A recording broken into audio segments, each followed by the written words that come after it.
Good Sunday morning.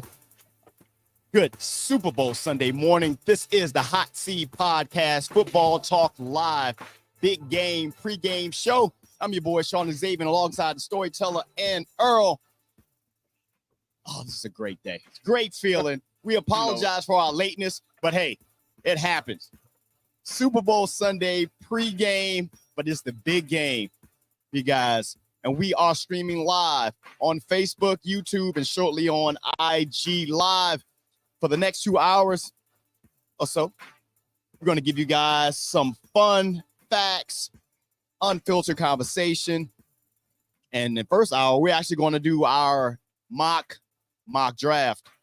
In the second hour, we'll talk more Super Bowl because, it's about those guys. But hey, we still talking football. And unfortunately, this also culminates to be a day that is a down day for football fans. That being the end of the 2023-2024 season. Yeah, man, that is a rough time for us, bro, to say the least. Football Sundays. Yeah, it is year round. You ain't lying. No, it ain't. No, it ain't, yo. No, it ain't. It don't kick back up until April, man. Yeah. It's gonna Come on, be, NBA, with your struggle ass. Yeah. So while we're doing that, man, as always, make sure you follow us on Instagram and Facebook at the Hot Seat Podcast, and be sure to subscribe to our YouTube channel, man, at the Hot Seat Podcast, where you guys are probably viewing this show or one of our other shows. Whatever you decide to do. Gentlemen, how y'all feeling this morning, man? How you feeling this morning?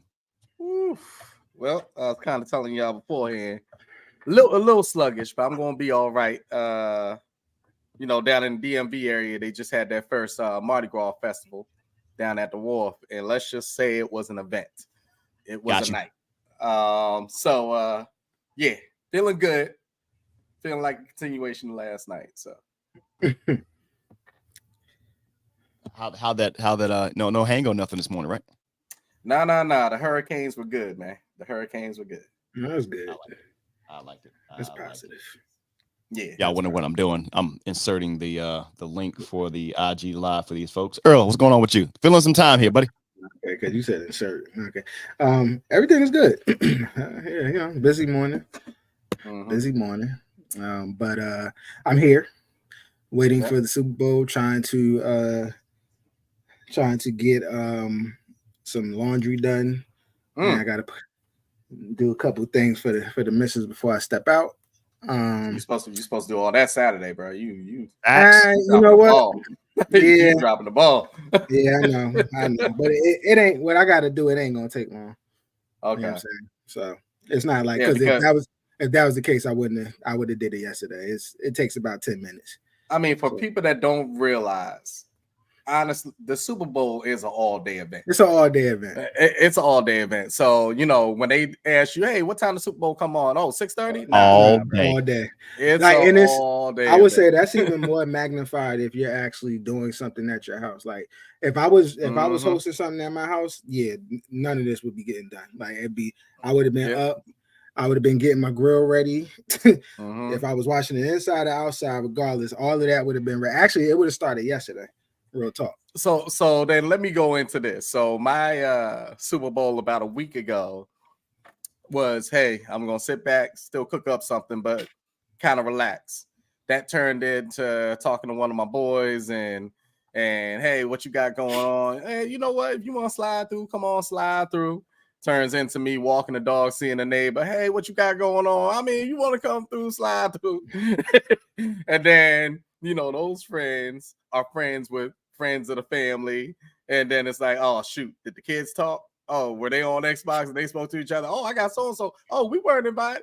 So now it turns into, oh, yeah, I guess I'm doing something. So, yeah, you can never have a small event by inviting one or two people because they're always going to talk. They're always going to talk. So that's what mine turned into. So, yes, it is a Costco visit right after this. Yeah. Nothing low key here. Gonna going really low key here. I was trying. Yeah. I mean, I gotta go live here. There we go. Now we're live on here on IG. Good stuff. Okay. Yeah, just really low key here. Of course, I'm gonna do the traditional dip. I'm gonna do some wings. Smoke some stuff. Oh, we'll get into the food. I thought that was a whole nother. But yeah, no, I was just in general. Like, we're gonna have some fun today. Either way, man. I appreciate you guys joining in. I appreciate my baby girl who wanted to watch Daddy on TV. So before I came out to the studio, so I had to make sure I had set her up in the living room watching our YouTube channel so she can be like, yo, and everybody else. I thought you were talking about the older one. I was like, oh, we with the military now? Shout out to the look, I had to hit up too. Say, hey, tell your friends, come watch, support your dad. You know what I'm saying? I was like, we done made it, sir. Right. Shout out. We on our way. Absolutely. Yeah, she absolutely wanted to watch and see. So, and I feel like right now it's going to be an interesting day. I can see with whenever your daddy come down here to get this Christmas gift that's going on about a good, 3 months old. Go ahead. Though. True story. True story. Facts. Let me adjust this thing here because as I see things being weird this morning, so I can see the technology wants to tech this morning. But anyway, let's go into some stuff, man. So yeah, again, this is the big game pregame show. Go into the chat real quick. We appreciate you guys rocking with us all season. Jay, what's happening, man? Appreciate you guys stopping in each and every Sunday. We'll be back again. We'll have a couple of announcements as we go throughout the show. As always, man, let's check into some college stuff here. Not a lot of news, not yet, but some interesting ones to say the least. So some college coaching moves, of course, once the season ended, and then once the offseason, stopped popping off in the NFL, you started to see people moving around. And Dave and Earl's wonderful former DC over in the Giants organization decided to say, hey, I'm going to ride down, or ride up the way out west a little bit to hit up Michigan and to take over their defensive coordinator job. Of course, after Jim Harbaugh left for the job in Los Angeles with the Chargers. So let's talk about that first, man. I guess more so on Dave's side is you getting, because you're a fan of both. And then, of course, Earl, what you think about that being your former DC going over to Michigan, even though I know it has nothing to do with your team, but, you still got some insight. What you got? Well, I'm definitely excited. As soon as I saw the news, I thought it was fake news, to be honest with you. And but then when I did my research on it, I was like, oh, shoot, we getting winked. I will say the little side part of it was, man, he's fresh off a bad breakup, kind of like a relationship thing. So I was like, don't bring that drama over here. Definitely don't need that. But I was like, oh man, I was pretty excited because I know he's a great coach. And we were discussing one of the other football talks. I was saying how similar the Michigan defense, especially behind Harbaugh, has been with Baltimore Ravens. One of our listeners kind of questioned me on that, but they really are. I mean, the Harbaugh brothers just share coaches. They go back and forth on both sides. Now, just remember, let's skip over the Giants for a moment. Wink was the Ravens defensive coach. Exactly. Now he's with Michigan. You don't think there was talk between Harbaugh and saying, hey, you know what I mean? Like, he's out there. That's definitely who I would talk to. You don't think he had he was in the air of hand in it? He was. Yeah.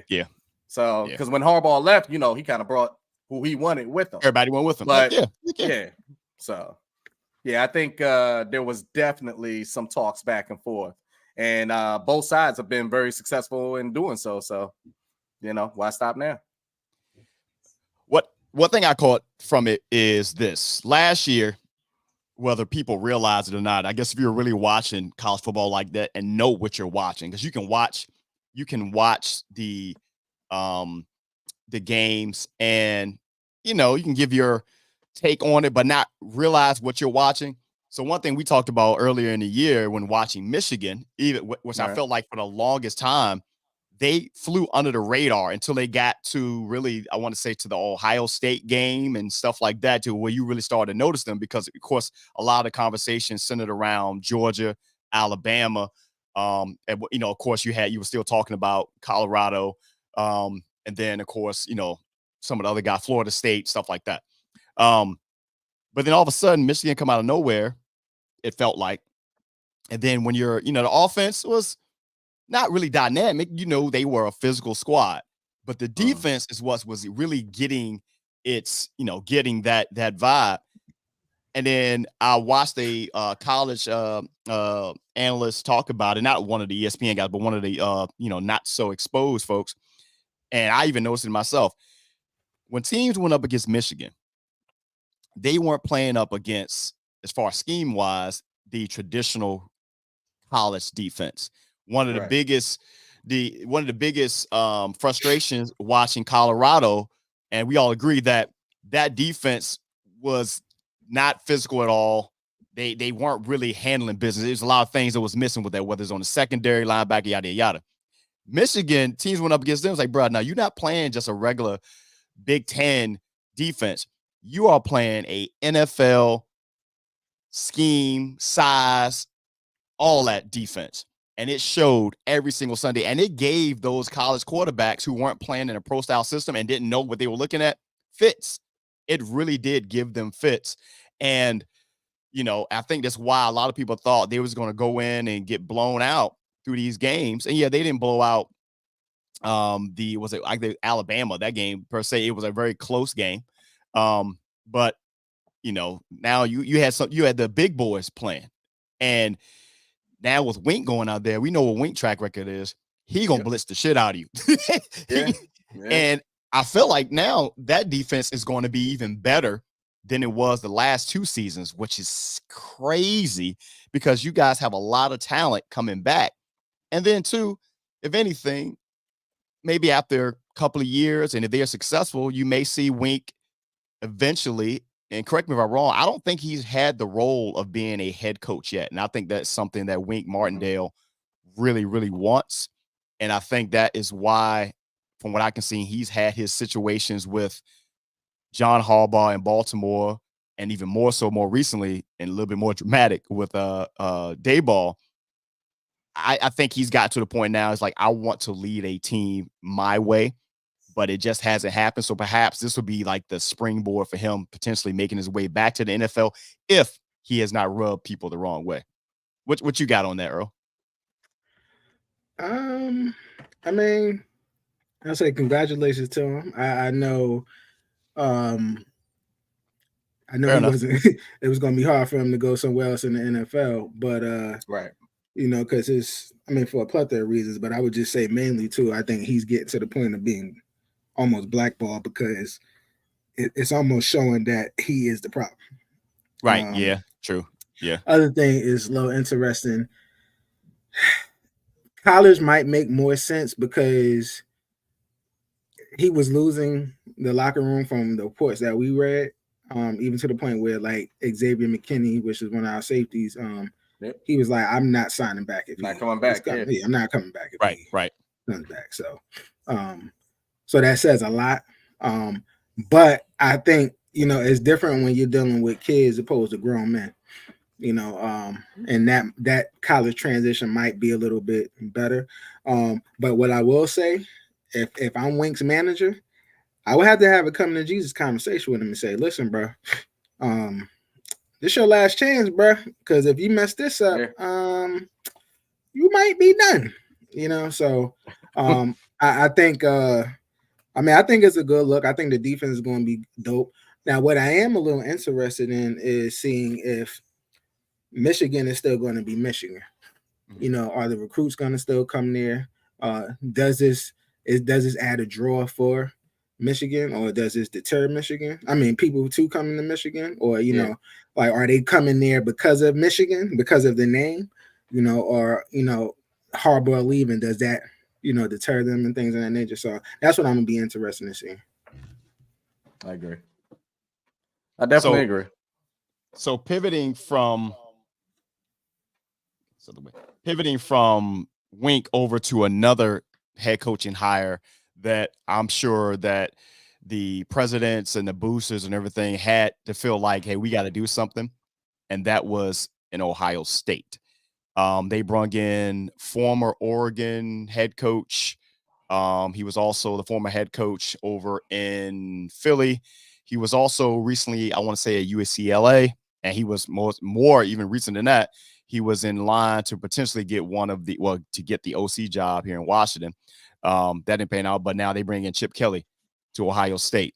And I know they had to be thinking, well, Jim Harbaugh gone, we need to get our offense better because we can't. But they got him for OC, not head coach. Yeah. But they want to let's just say they kind of pissed off at Ohio State losing to Michigan. I'll leave it at that. What's your take on that one?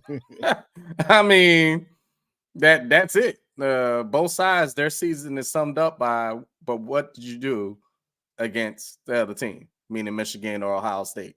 That's it. That is our sub-national championship game every single year. You can lose. You can have like a 500 record. But if you can stand on the fact that every year, somehow, some way, you beat Michigan or you beat Ohio State, you still can keep your job. So, and then especially with the way that things are leaning now with how many teams get in? Was it like 12, I think? Starting this next year? It's something like that. So, it gives you more leeway in that sense. So, they're definitely stacking up. I mean, I follow certain things about Ohio State because I want to see what they're doing just as much as what we're doing. Think about that as a fan. I'm not just paying attention to my team. I'm paying attention to the fact of our true rivals going, what are they doing in the offseason? And their talk is all about what they need to do to specifically beat Michigan.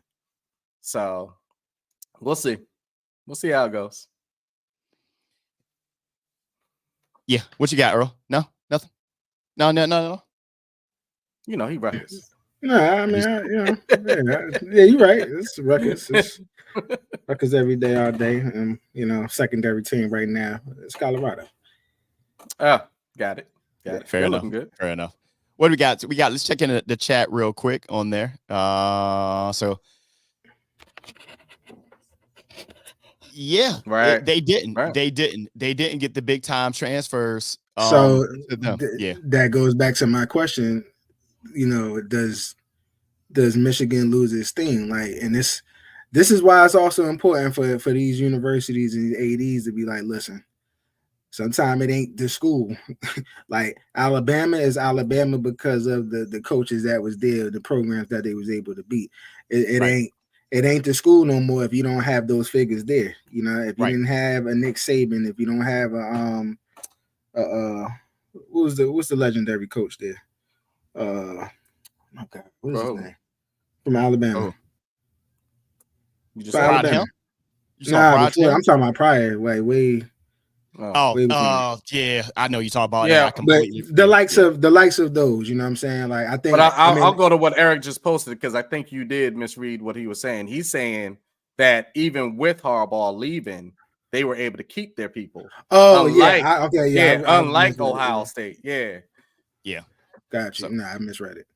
It's gonna be interesting to see, man, in the college realm how things go because whenever there's you got Nick Saban retiring, Jim Harbaugh's out, so is now we're gonna see what's gonna happen. We're gonna see if the OC who now had been has been elevated to head coach for Michigan, if he's going to be able to keep that same energy down there and that intensity that was rung down there. So, and I think he will. Not to cut you off, but I think what really helped him out is because you saw how the team played underneath him beforehand with the suspensions of Harbaugh multiple times during that season, and you still saw them hold on. So it was like, oh, okay, this ain't so bad. You normally don't get that glimpse, So I think that kind of helped him. And honestly, without that happening, I don't know if he would have been that next head coach. Right. To be very honest with you. Yeah. You talking about taking advantage of the situation? He absolutely because you've seen some one of the biggest games for us. For the exactly. So, man, this is the Hot Seat Podcast, Football Talk Live, big game, pregame show. Of course, we're starting off talking some college football because this is where it all starts for most people. It is, what we're looking at about 11:20 now. So I know you guys might be in church. You might be doing some other things, or maybe you're back home now. I don't know what you're doing. But some of us may need to, make a food run here or there. Or if you don't have to go to the store, if you don't want to, here's a cool thing. So through the Hot Seat Podcast, if you guys need to get that last minute bag of Tostitos or multiple bags of Tostito scoops, or you need some more celery, or you just need plates, whatever you absolutely need, man. So you can get free delivery on your order over $35 today on Instacart just by following the link, not in the show notes, but actually in the chat. So I actually posted it in there. So follow the link in the chat and to get that free order over $35 through Instacart. Just let them know that the Hot Seat Podcast sent you. So you ain't got to go home. Get out the house, go ahead and set up. If you're decorating, whatever you need, instead of trying to deal with Costco, BJ's, Walmart, whatever, your particular, shopping place is, go ahead and let's let them bring to the house. Now, I will tell you that today is probably one of the busiest days there is when it comes to Sundays. So today may not be the best time for you to try to go to the stores. Yeah. And again, like I said, yeah. So I'm trying to get all this going. It's like, again, I said technology like it wants to tech today. You guys can't see it on your side, but I'm doing it over here. So that's going to be fun today. Mm-hmm. All right. So let's get into something that's very, very important. And I'm pretty sure that Mr. Story here is going to appreciate. So if you guys have been rocking with Football Talk each and every Sunday, you know that we do our friendly picks and wagers at the start of the beginning of the year. So let's say the least that we had to have a winner at the end of the day. And so let's go ahead and talk about it real quick. If you ain't first, you're last. If I can pull up the actual graphic portion of it that's in here. Look, I have so many things that's happening on the screen right now, trying to just pull this guy up. Here we go. So our season stats. So coming in, third place. Let's start this off another way. For a long time, your boy was I was holding down the third place spot, and I was catching it from Mr. Earl throughout the year. And then all of a sudden, lo and behold, the guy made a difference. And now Earl came in at 148 and 122 on the season, coming in third place with your boy. I won't go catch Dave, but I did ascend to the number 2. 2 is more than 1, the way I feel. So 151 and 119. But now Dave had an exceptional picking season, 172 and 98, to say the least. So, big horns for one, Mr. Dave. Nope, that's not what I need. No.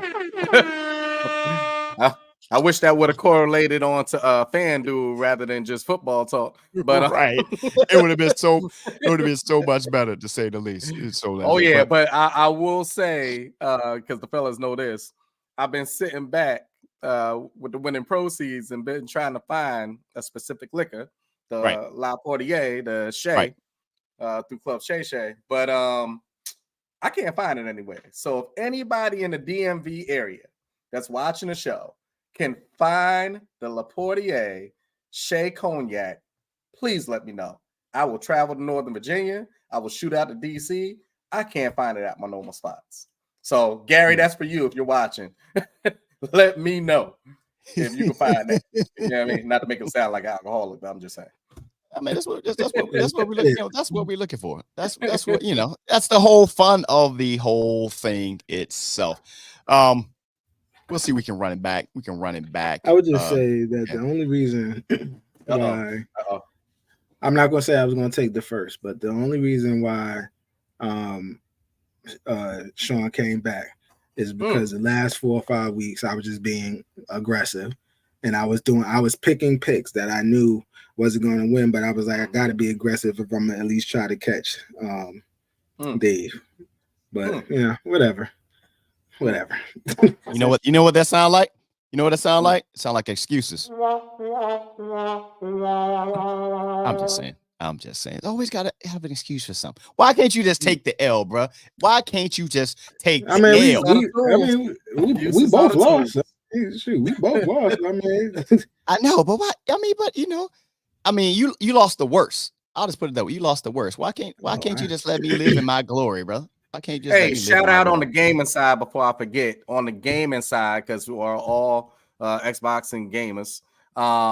On the Game Pass, Madden is now on Game Pass, so you can get it for free through Game Pass. What's going on, George? You absolutely can. That ain't good. Well, back to Game Pass. Yeah, you can get it through Game Pass for the Xbox. So yeah, that's gonna be dope because we were talking about before with the gameplay for Madden. It's definitely stepped up his game. I think you would agree, Earl, on the sense of that. Some of the updates that they've done recently, all the way down to being able to renegotiate the contracts and stuff. So that's pretty dope. Hey, sidebar too. Yo, you might as well just order that online, bro. Order what? The Le Portier. Le Portier. Because I may have to. They have it. I may have to. Yeah, they have I've seen if there's a spot close to me. Was it running like 115? Nah, like I see 98. Oh, wait a minute. Send that. Share that. Yeah, I got you.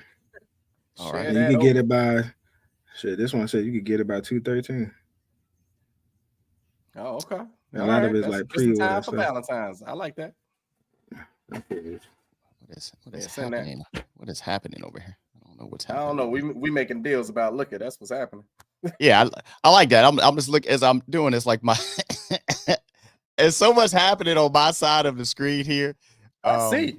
You having a day. I don't know, man. Like, look, everything is fine until you try to go live. You know, shout out to all the producers of media, you know, whether it's podcasts, live stuff, and like that. Man, it's a task to say the least. Like I got screen being all weird. Fine, you know, was having a great week all week here, and of course now I'm trying to get back to my little thing here so I can see what I'm looking at. In this case, now my screen's got superimposed, so it's like super extra and huge. Look, just on a side note, while you're trying to get that together, so Earl sends me this link for the La Portier, the Shea Cognac. That's Shannon Sharp's cognac that he has. Right. Tell me why that joint say to gift wrap it. It's an extra $30. See. The gift wrap the cognac, $30. I'm like, hold on, man. What? Why can't we just enjoy something that we really like? That's all we really want. It's sad then we don't even know we like it. I want to try it. Yeah, true. All right, so we'll make it happen. Go ahead. All right, so one thing we decided to do something. Not yet, George. Oh, okay. Have we talked about Commando's new hires? But no. Yeah, we're gonna get to that. That'll be in hour number 2 of the show. So we'll get to that. You know, I know you want to try to like spill additional on the squad, but it's okay. It is okay, my friend. So one thing that we decided to do this year, man, because of course one of our big events is about to be coming up in a couple of months, and it being a pregame show, there's a lot of activity going around the Super Bowl, and really you can only rehash but so many Super Bowl stories and stuff. Like even if you're watching ESPN, those guys now, it's like the same thing. Everybody's trying to find that thing to talk about because you still got roughly 7 hours for the game even tip off, so you can only talk about so much. But right now, for all those teams who are not in the Super Bowl, once Black Monday was over, they got their coach and hires in place, which we'll talk about. And then right now, a lot of them they're already in draft free agency mode. So we thought, hey, why don't we do our own little mock draft, or as we want to call it, our Hot Seat Podcast mock draft. So what we're going to do is we're going to do a mock draft for our two respective teams, the Washington Commanders and the New York Giants. Of course, Dave and Earl are the New York Giants, and we will be doing the mock draft using the Pro Football Network NFL mock draft simulator. It's just a simulator. And we're going to get some insight and stuff like that. So we will love to talk about anything on this case as well. You guys will actually see the picks for your, respective teams. If you see it come up through as well, and you can, put your insight into the chat and such. And again, we're just going to play GM for a little bit. We all play Madden games, but believe it or not, and I know there are people who get paid an uber amount more money than what we get paid. But as a fan, or some people to watch, I think we get less caught up into who needs to get picked because we're looking at it from big picture, whereas a lot of these folks, they have to make these picks just to keep their livelihood in play. So it's going to be fun. So we're going to do that and, see how you guys like it. You guys ready? Yeah. Okay, so as long as the tech keeps teching correctly, let's go ahead and pull up the draft mock simulator and see if everything works how it's supposed to work. This is going to be the part that is, let's see. And here we go. Here we go. There we go. Hopefully it looks how it's supposed to look on the screen. I see nothing on the screen. At some point. Oh, maybe I should do this here. Absolutely nothing. Oh, there you go. Oh, that's dope. Look at you. There we go. Try to do something really cool. All right. So this is going to include trades and everything else along the way. So it's going to be going pretty fast. We can stop and start, I believe, the draft as we go. No, I didn't even change it. Oh, okay. No, never mind. Oh, all right, cool. No, you good. That got it. Okay, I got you. I see what you want to say. So Earl, we're gonna be like a real war room out here. All right, so we're gonna talk it out and stuff. Okay, yeah. All right, cool. I like that. Hyundai Tucson versus. Might have some arguments on here, so y'all bear with us, okay? Yeah. So we're going to see. Let me put my GM. So of course, you guys know the Chicago Bears. Yeah. The Chicago Bears have the #1 overall draft pick, and there's been a lot of conversation regarding what they should do or what they will do with that pick. Will they trade it away? Will they keep it? Will they trade away Justin Fields and such? Really, they're going to set the tone for everyone else in the draft, at least the top 5 picks. We know with the Commanders coming in at 2. So let's get this thing started, man. Let's get this thing started. And to keep from causing any extra strain on all of the tech here, I'm not going to play any backing music because there's none of that at the draft. So let's go ahead and get into this draft thing and see what we got. All right. So according to this draft, you have them taking Joe Alt. Now, of course, this is a mock draft. This is a mock draft. We do not believe this is going to happen. Right. We do not believe this. Again, this is a mock draft simulator. You might want to refresh that. Yeah, refresh that. Well, we can restart it. So let's be realistic. Yeah, we want to restart that, man. That's not correct. I'm not even going to shit on Chicago. We know this already. We are right. That ain't true. If any offensive lineman goes overall #1. There we go. What? All right. That's more. At least that's better. Okay. Actually, hold on. Let me restart this. I know. Hold on. I told you, look, this is the first time thing we're doing. This is the first time thing. I have to repick the teams. My apologies. Yeah. Well, I ain't doing it fast because it looks like it's moving faster than where we can go through it. We want to do what? We want to do at least like the first 5 rounds, maybe? Y'all go with that? We do 4. Let's do 4. Okay, 4 rounds. That's cool. Let's do 4 rounds. All right, let's go. Let's see if we can make this thing happen. All right. So this is a pick. So that Caleb Williams pick, that is a pick that I think a lot of people expect them to make at #2. So this is where I sit it from a Washington Commander standpoint. If I'm in the war room and I'm charged that, I am going to go this route, and I'm hoping it does go this way. I want to go here. Okay. And with the #2 pick, I would love for Washington to draft this guy, Marvin Harrison Jr. Ooh. Okay. Ooh. Okay. So now we got two trade offers for the New York Giants pick. We got an 8 and a pick 74 from the Atlanta Falcons. And we also have 1849, a 2025 second, and a 2025 6th from the Cincinnati Bengals. So, Earl, Dave, your war room. What does that say for Atlanta? The 8th pick? It says 8 and 74. 8 and 74. I don't like it. Yeah, I'm good. Let's go ahead. I'm rejecting both of those trades. Yeah, let's go ahead and pick. You're rejecting both of them? Okay. Yep. All right.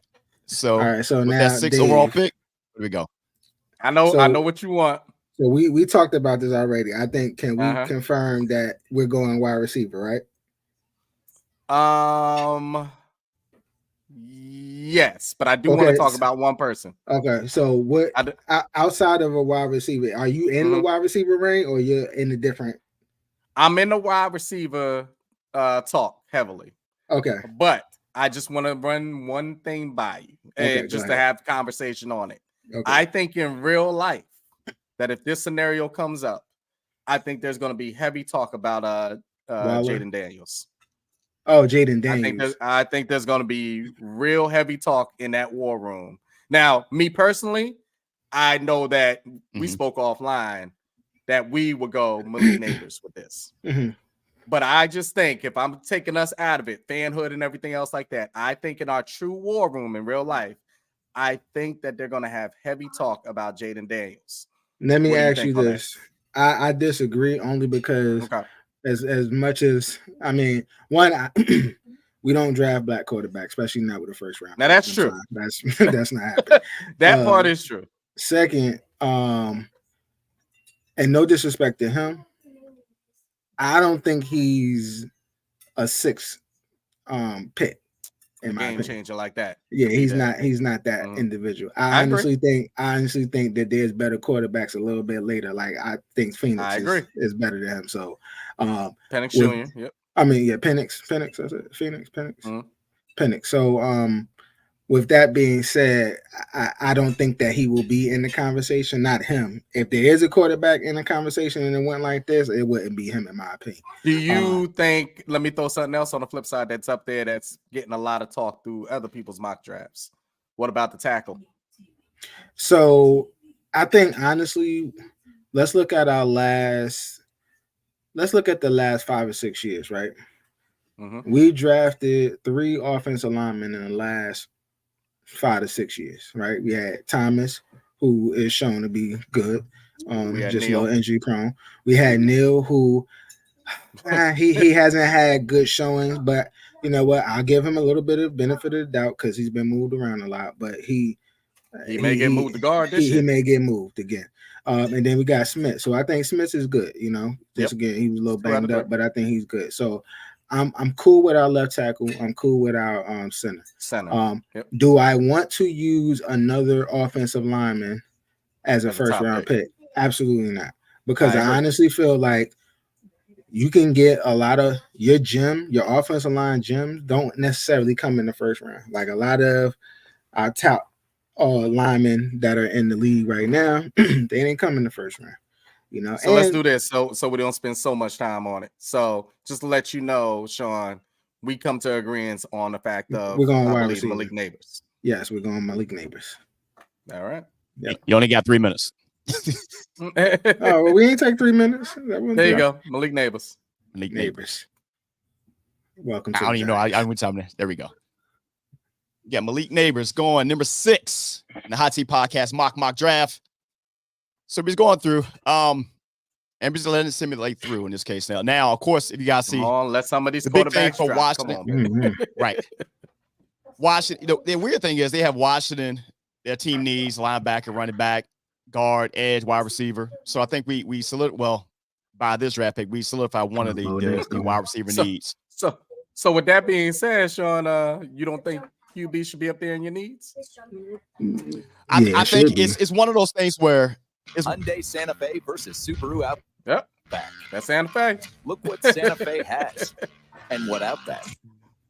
I've done my research on that. We don't get paid none of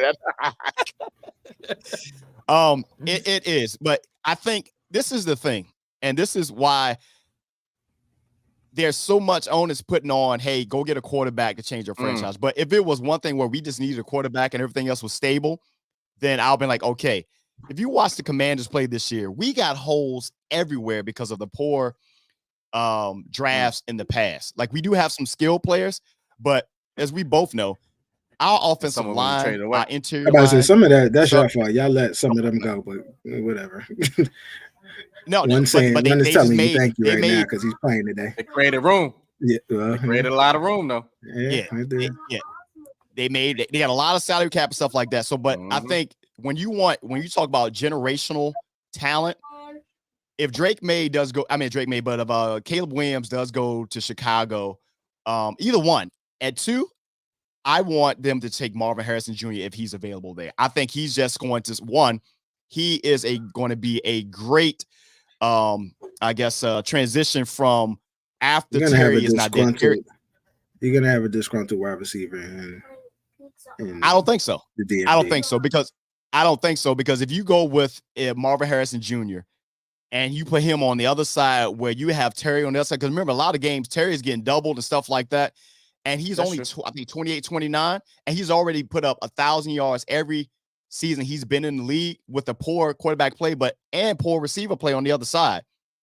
That alone just makes for a great situation, especially with them hiring Cliff Kingsbury, who's going to run the throw the ball. It is. So that being the case, let's see what we have on the board right now. Mm-hmm. So going on the offensive side, and this is exactly the type of scenario that I would love.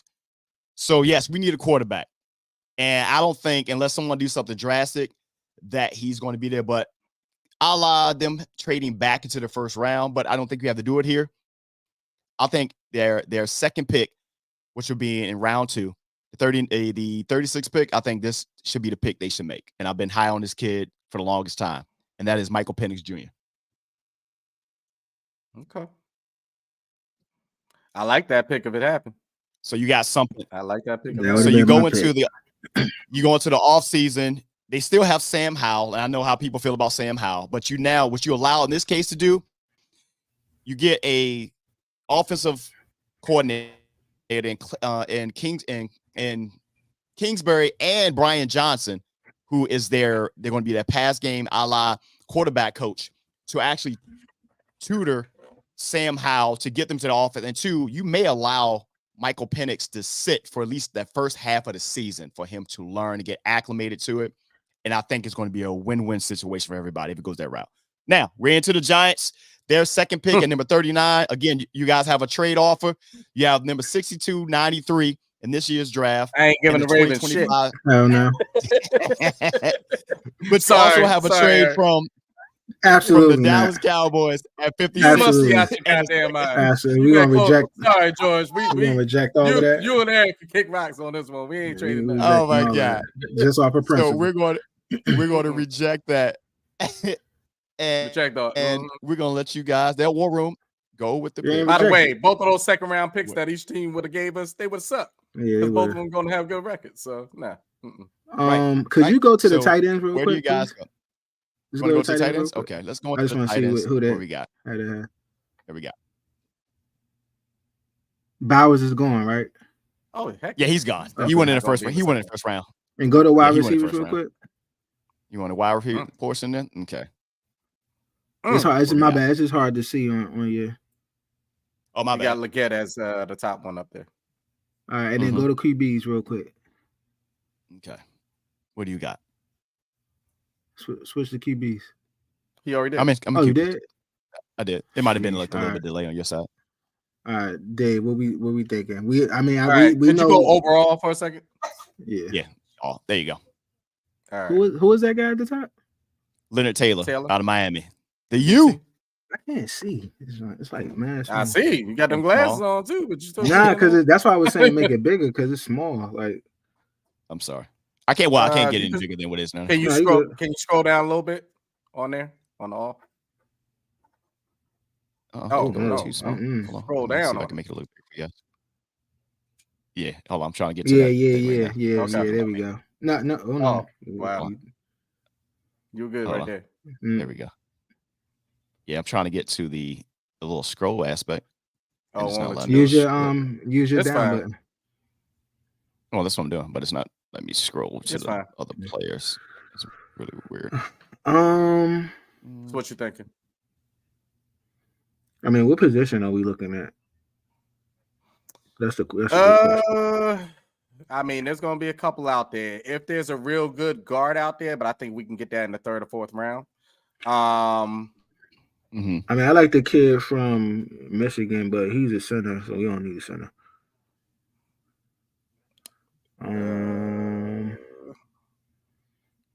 Now, I'm going to let you know. If we want to pick the old boy neighbors, Leggett is off the chain in South Carolina. So that would have been a good pickup, but I'm not concentrating on pulling in 2 young wide receivers. Go to QB. The only one that's gonna be up there is gonna be Randall. Yeah. And then the other one's gonna. Right, well, don't say what the other one. We already know what we're you. doing. Yep. Go offensive line. Guard, please. Yeah, you want tackle or guard? Okay. No, guard, please. Okay, I like BB. Yes, that's what it was. BB. Yes, that's what it was. And I like Haynes. I like both of them. I like BB. I want BB. Yeah, I like BB more because we had talked about this before. Yep.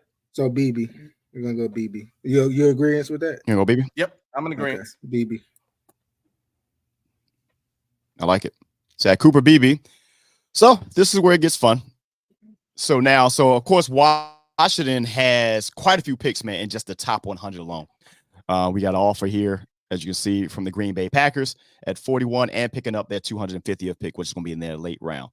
Do we want that? Do I want to move back once? You can always, draft capital is great, and we're only dropping one back. I don't know what they want in Green Bay, so I'm going to take that pick. Okay. Just a swap there. Okay. Now I'm not doing this. I'm not going to drop back that far because some folks I'm looking at, they do need offensive line play. Yep, and it's Dallas too. I'm not helping them. And it's Baltimore.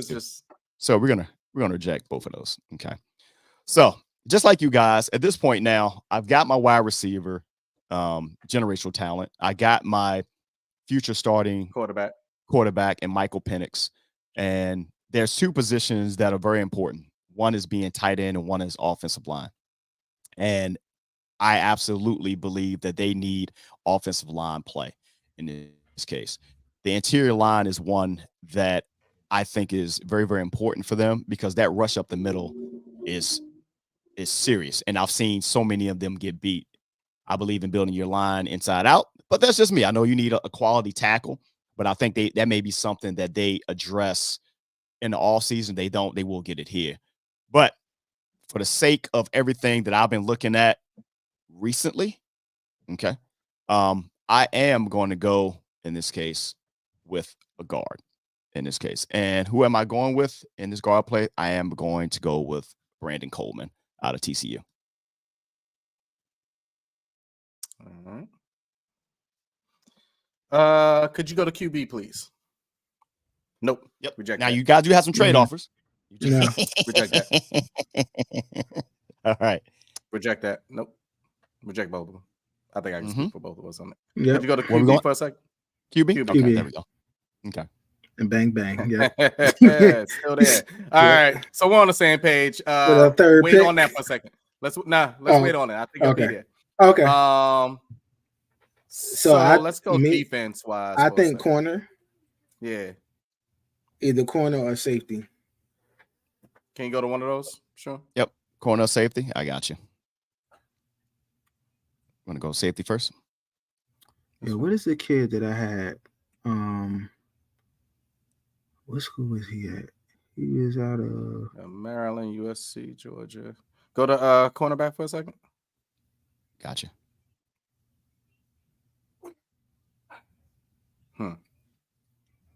So the way I'm looking at it is that we need to either bring in either one of the two because I don't feel like either Dory or McKinney. Xavier. Yeah, McKinney's not going to be there. I'm hoping McKinney stays, and I'm cool with letting the Dory go. So let's just say McKinney stays, right? Mm-hmm. Let's say McKinney stays, right? Then I think that we should look at a corner. So who out of those that you see? You got Penn State, you got Wake Forest, you got Auburn, you got Rutgers. Yeah, I know Max. He's all right, but I was trying to scroll, but it's not giving me a scroll button to go down. I see. For some weird reason. Yeah, because I want to scroll for you guys, but I can't get it to scroll. You're good. You're good. Don't worry about it. I mean, Melton is cool, but I do. Can I see one thing? Hold on 1 second, Earl. Could you go to Edge for a second? Just for a second. Yeah. I got you. Oh, let me go back into that tab here. There you go.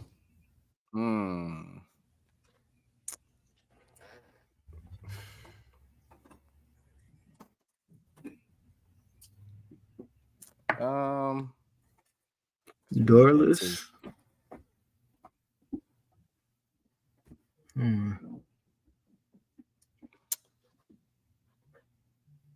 Yeah, I wouldn't mind getting either a cornerback or an edge rusher right here. Yeah, I also think we may have to get an edge from free agency, to be honest with you, though. Yeah. I think what's 51 name? Young boy that always get hurt. Don't give me a line. The African kid that he always get hurt. He's good, but he injury prone. His contract is what you talking about for us? Yeah. Oh 50, yeah. No. 51. No. Yeah, I know who you're talking about. And go to DT real quick, just real quick. Okay.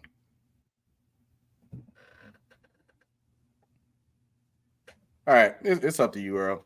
I'm fine with any of those positions, either cornerback, edge. Yeah, I'm leaning on the corner side.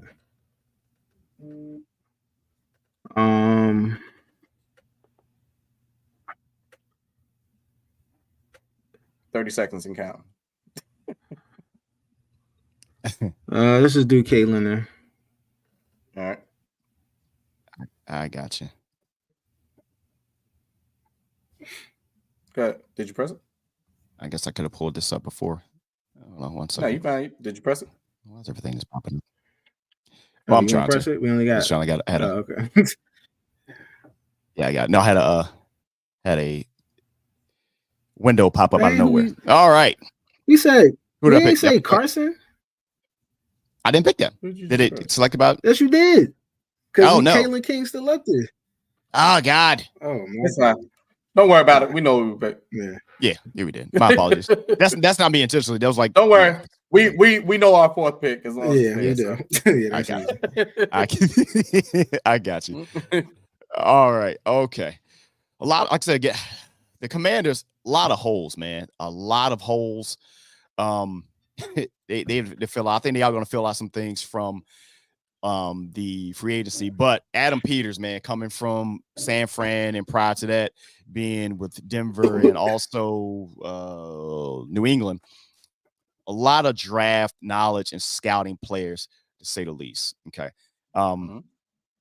So we went offense with our first 3 picks, but just like you guys, defense is going to be a issue for the guys as well. And linebackers, in this case, there's one that he's still on the board, and I think he is going to be a great asset to this team. And at this pick, we're going to go with Jeremiah Trotter Jr., man. All right. Reject. Yep. Go to QB. All right. QB. Offense. Yeah, Shawn. It's just like a delay for whatever reason. Don't get this one wrong now, too. I'm gonna try not to. There we go. QB. My bad. There we go. Yep. All right, he's there. Jordan Travis. Go and get Jordan Travis from Florida State. All right, make sure you click Jordan Travis. So yeah, you don't need the report. We don't. That's right. That's what you messed up at before. Just press drag. So just to let you know, and we discussed this offline. Yes. If Penix Jr. or even like a Knicks, which if they're not available in that second round, I'd rather than wait and get a Jordan Travis. For the people that don't know about Jordan Travis, he suffered that injury for Florida State. That's when they got kicked out of the playoffs because they felt he was so valuable that they would be a totally different team, which kind of showed when they played. Then again, a lot of their players didn't play. But yeah, I think if we can have, and remember, we're going to have Daniel Jones at least for the next year. So for somebody to come in that we don't need to start right off the bat, you can sit for a year, really get healthy, learn the system, and then be ready to go by the next season. Jordan Travis fits that for me. Right. So there you go. Okay. Of course, another trade-off. But I think this is, if one thing, this simulator, I think this is going to be one of those years where we do see a lot of trade activity this year, because outside of probably the top 2 or 3 players, there's, I think this draft is going to be deep And a lot of people are going to move around trying to pick up additional picks. As you see, 2 trade offers here, one from Indianapolis and one from quite a few from New Orleans. You know, New Orleans has a long way to go as far as rebuilding their squad, but I'm rejecting both of these in this case. And a player that, if this was to happen, I think he's going to be a good addition for anybody, and I think he's going to be a great one for the Commanders, seeing that I potentially see a move with like a Jonathan Allen maybe happening. And honestly, because of the way his contract is, there's no more guaranteed money on it. And again, they want to get value for these guys. I can see that happening. McKinley Jackson, of course, 6'3" overall in this case. You know, sometimes you grab the best player on the board. Out of Texas A&M, 6'2", 325 in this case. So if he's available there, if it was me and I have the 100th pick, that's what I'm grabbing at D tackle to put him together with Deron Payne. And if, let's say, they don't get rid of Jonathan Allen, I think the Philando, I forget his name, the number 2 pick that we picked 2 years ago, he hasn't quite panned out as D tackle. So I think this would be a good pick for them at number 100. Mm-hmm. And of course, I do want to say that if by any chance, mm-hmm. if by any chance, and I'm looking at it and well, it's a slight possibility, but by any chance Marvin Harrison drops to number 6, understand we're taking Marvin Harrison. Oh yeah. You know, and it's a slim possibility because I know New England needs a quarterback. Arizona might go quarterback, but then they could also go wide receiver. Absolutely. The Chargers, they don't need a quarterback. They really don't need no wide receiver. Right. But I can see he could go. They need more of a tight end, in my opinion, or running back. Right. And the Giants, we need everything on offense. Everything on offense. True. So again, Washington, they added a lot of draft firepower this year, and you can see another trade offer coming up, but I'm rejecting that. I'm fine. You were talking about tight end. They need a tight end. Our tight end room, although our tight end room, I think I read that they are one of the tallest tight end rooms in NFL history. I think their average height was somewhere around 6'6", 6'5", 6'6", which is insane. But that doesn't. What does that translate to? I'm about to say, what does that translate to?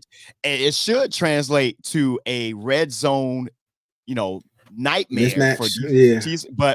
But those guys, either they got hands. Yep, that too. They got hands like feet. And our Logan Thomas, who was once a really good tight end, he had a case of the dropsies. And on top of that, he's been injured a lot. So Florida State took a lot of flack by the fact that they didn't have their starting quarterback, and of course they missed their opportunity to be in the college football playoff because they were missing their starting quarterback. But they had a lot of dope players at wide receiver and tight end. Jaheim Bell was one of them. 6'3", 230. In this case, there, not insanely tall in this case, good blocker, and those laws there. If he's sitting there, I'm grabbing that tight end. That's where I'm going. Grabbing that tight end, eh? Yeah, I'm about to say that's wow. Yeah. Run that back. I don't like it at all. Yeah, that's crazy. Understood. The Giants are at I'm good, 4, man. 107. I'm grabbing that tight end. I'm still on that shit. My God. My bad. I'm sorry. That's not how that's supposed to go. You said that aggressive. Oh my God. Know what? Stay right there. Can I be a homer on this one, Earl? Yeah, go ahead. I'm picking Blake Corum. That's fine. Just good. I love that pick. I love that pick. I love that pick. That's fine. And let's roll. I love that pick. Or go somewhere in Georgia. I'm actually fine with that. Yeah. And I pulled this up. Don't let the numbers fool you. He plays bigger than when he's actually, listen to this. Yeah, you've seen him. If you watch Blake Corum, you know what type of dog you're gonna get when he's there, man. So I love that pick. I absolutely love that pick. Okay. Where we going? What? It said 4 rounds we going? Yep. I think we're going 4 rounds. I think it's just gonna finish out the 4 round in this case. I don't think Washington has another pick in the 4th round, but I could be wrong in this case. And then it's going to give you we're going to do like a quick recap on where we picked those first 4 rounds. I think we should be coming up towards the end that our third of it. one was different. It was, and that's on me. I do apologize. So for the Giants, Malik Neighbors at number 6. Love it. And okay, we got Cooper BB. Love it. BB. And not Kalen Carson. Not Kalen Carson. You guys actually went with oh shoot, I forgot his name already, and we were just talking about him. It's a different corner. Was it I forget his name. Who'd you say, Earl? Was it Leonard? It's supposed to be what's his name? The kid from Penn State, the cornerback from Penn State. Got it. Yeah. Jordan Travis, and then Blake Corman. This is just the first 4 rounds in those cases. Okay. On the Washington side, it went with Marvin Harrison Jr. at 2. I think that's whoever gets him is going to be loving life. I believe. Michael Penix Jr. And I think the 2nd round is where he's probably going to get picked. Whatever team picks him up, but I would love for him to drop into Washington. Brandon Coleman, guard TCU, and that's after a trade back. Just one pick.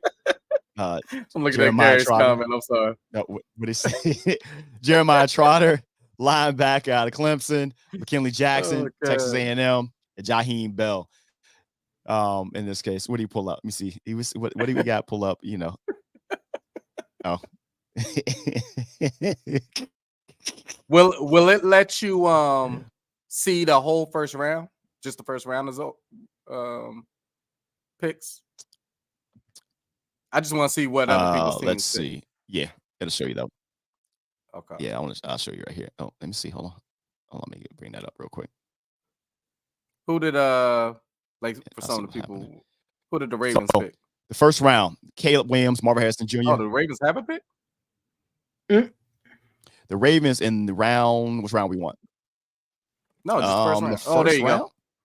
There you go. Now this might have been. Did they trade out of it? No, they do. No, Donnie Mitchell at wide receiver. They don't need another receiver. I don't think. Yeah, you got Jaden Daniels. Ooh. And Atlanta again. This is a mock McCarthy draft. to Tampa Bay. Oh, okay. Bo Nix to Arizona. Okay. Yeah, that was interesting. Right. Interesting. Yeah. So that's that round 1 pick. Dallas picked up a defensive tackle. Yeah, you know. Keon Coleman is who you guys. No, it was Keon Coleman that you guys wanted. I'm sorry, I'm thinking about something else. Whoever that kid was. I like Keon Coleman though, but now he not with the number 6. Yeah, no. Yeah. I got you. If he was there, some really good picks. If all of our quarterbacks is going, I ain't gonna hold you. Yeah. If all of the quarterbacks is going right, and we was able to get Neighbors, but Keon Coleman was there in the 2nd round, I would absolutely say pick Keon Coleman, and then we won't have to worry about. We won't have to worry about no wide receivers for a while. I think looking at this, and I'll go all the way through our picks, all the way up to 6.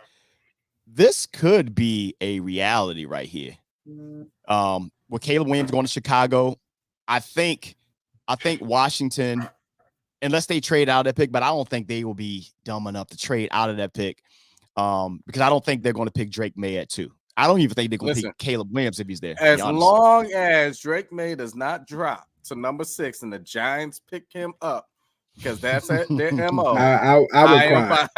I would cry, bro. Because that is that Eli Manning look thing all over again. Yeah. Like, I don't need it. I don't need it. Yeah. I would really cry. But yeah, let's jump out of here. We spent a lot of time. Yeah, we did. We did. Let me go ahead and stop sharing that portion. So we hope you guys enjoyed our mock draft in that case. It was something fun, again. Oh yeah. There we go. Now we're back into that stuff. Yeah. So the real draft is going to be going down in just over 2 months. And of course, if you want to tap in, my screen don't stop being weird over here, I swear it's going to be weird. All right, there we go. Let's pull this together. Let's reset my screen back to the size it's supposed to be. Yeah, I'm about to say, you look up. Yeah, man, look, it's so much happening on this thing over here. But like I'm saying, like the real draft does go down in just over 2.5 months or so. And we hope you guys tap in with us as we give you guys our you know what? Let's just play it. Let's play it.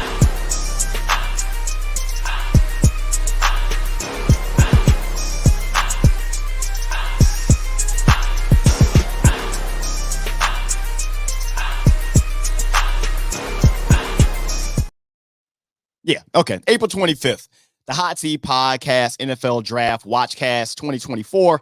It will be an exclusive watchcast, meaning it is only available for the Hot Seat Podcast Plus members. So how do you do that? Hey, you just go to our site, the Hot Seat Podcast.buzzsprout.com. You can go to the link in our IG, Facebook, YouTube, wherever, and you want to go and subscribe to the Hot Seat Podcast Plus. What do you get with the Hot Seat Podcast Plus, Shawn? I'm glad you asked, guys. So you can decide how you want to support the show, man. It starts as low as $3. You support the show, and it does give you access to exclusive content. So for all of our Hot Seat Podcast Plus members, you will get a exclusive invite to the Watchcast. It also gives you the ability to get free merch, which we will be dropping very shortly. Free merch. What free merch are you talking about, Shawn? I'm glad you guys asked. So our exclusive Hot Seat Podcast tees. Dance with Mike's Game with a Headset, a whole lot of unfiltered conversation, comes in a grandiose black and gray, which would be dope there. So you guys will get access to those guys as well. We will be giving some out. And as well as kind of merch after that. Yep. Yes. So some other stuff along the way. So that's our first official merch drop. So it's the Hot Seat Podcast Plus exclusive content. Good. Everybody, that came good. I like that little intro thing I was doing there. Oh yeah, every single drink known to man will be introduced on that day. That is definitely yes, an extended day there. Yeah, we cover all of the first round, the whole 4.5 hour mark, everything. And we're working on something special this year. I'm working on so to give you guys even more content that you can only get there. So that's why it's an exclusive aspect, because there may be, knock on wood, some content that you can't get anywhere else, which is going to be dope. So we're going to have some water too on deck. Some who? Some water. Yeah, you gotta have water. You drink water anyway. That's what you do. Yeah. That'd be my drink of choice that day. Might have a beer here and there. That'd be my drink of choice. Yeah, it's Super Bowl Sunday, man. It's Super Bowl Sunday with your boys, Shawn, storyteller, Earl, man. Broadcasting to you guys live on YouTube, Facebook, and our IG live channel itself. Super Bowl 58, the Kansas City Chiefs, San Francisco 49ers, Allegiant Stadium, Las Vegas. Did you guys see like the video when they showed they were moving they brung the grass or the field from outside? So it's on it's like on a huge platform. They do the same thing in Arizona. So for it gets sunlight, the whole field moves. It's on like a raised platform, and it rolls out, and they water and stuff like that. It's really dope, man. Let's see. I think Arizona does that. A lot of the West Coast teams, the indoor stadiums have that. I think SoFi might have that. No, theirs is turf. So I want to say Vegas has it, Arizona has it, and someone else may have it. So that's pretty dope to see. Hopefully we don't have that same issue. I think last year when the complaint was they had put so much paint on the field that cats was slipping. Like, I know it's an event, but bruh, we trying to play football. You ain't trying to tear nothing out of this joint. No, so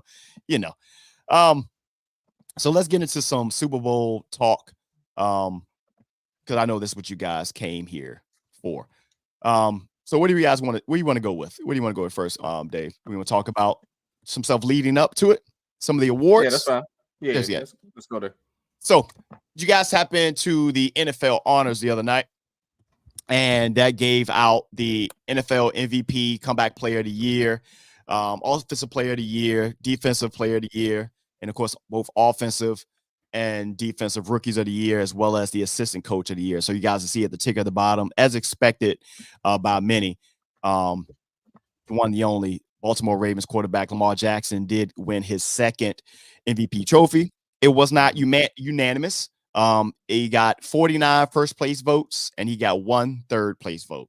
That other first place vote went to none other than Josh Allen. Yeah. Yep. And the explanation that I saw there was he was like, I seen a lot of people talking about, he should have gotten it because he had better stats. Excuse me. if I'm correct, he threw more interceptions than Lamar Jackson as well. So if you're going off stats alone, that you can go ahead and miss me with that. I think it was just a case of, I think a lot of people get mixed up of what a NFL or just an MVP itself is. They look at the record. Yeah, they just happen, they had the better record over Buffalo.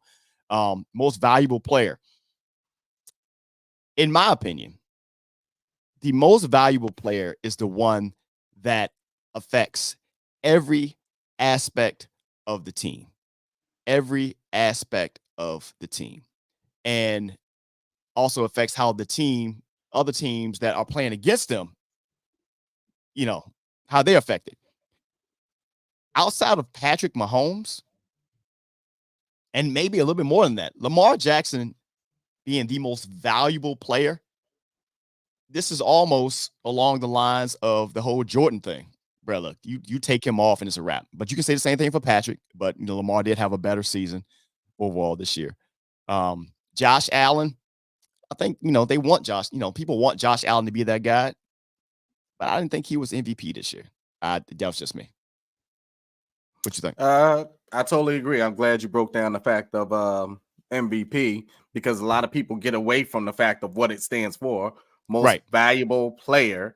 It doesn't always have to be stat driven in a certain way. I see people throwing up certain stats, and nobody can even have a conversation about the Baltimore Ravens without mentioning Lamar Jackson. Exactly. That's why that all season was so huge about the fact of if he didn't sign, because the Ravens would not be the Ravens if Lamar Jackson went somewhere else. So that's hands down. But I will go into something that has been coming up as a headline, and I think it's interesting. I think he may start to get hit after this one with the Embiid effect. Yeah. And I know I'm switching sports over to basketball, but the thing about Embiid, and he was on the pace to look like he was about to be the MVP this year for NBA once again, playing lights out. But they're like, but is this guy a winner in the playoffs? Yeah. And mind you, this award was just given out. So I know they say it's a regular season award, but unless it's decided at that time, right at the end of the regular season, you can't tell me these people aren't biased to the way that things are going during the playoffs. Yeah. So you go in the next year, and let's say he proves to be a dominant player again. Do you think it's not in the back of these voters' minds going, but I mean, he's not a winner. Are we going to give him MVP again? He's going to keep on getting it. And I think that effect is really going to be put out there. It's kind of like a handicap to voting for him going years beyond now.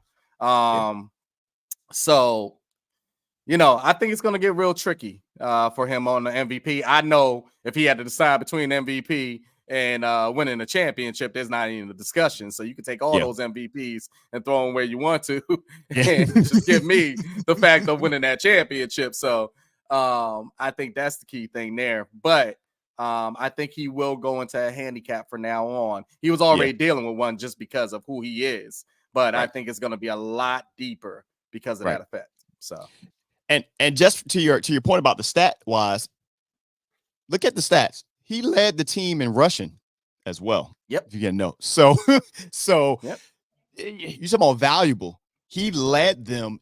He was their leading rusher. Now, do you want your quarterback to be the leading rusher of your team for injury purposes? No. But here's the thing. He's a dynamic player.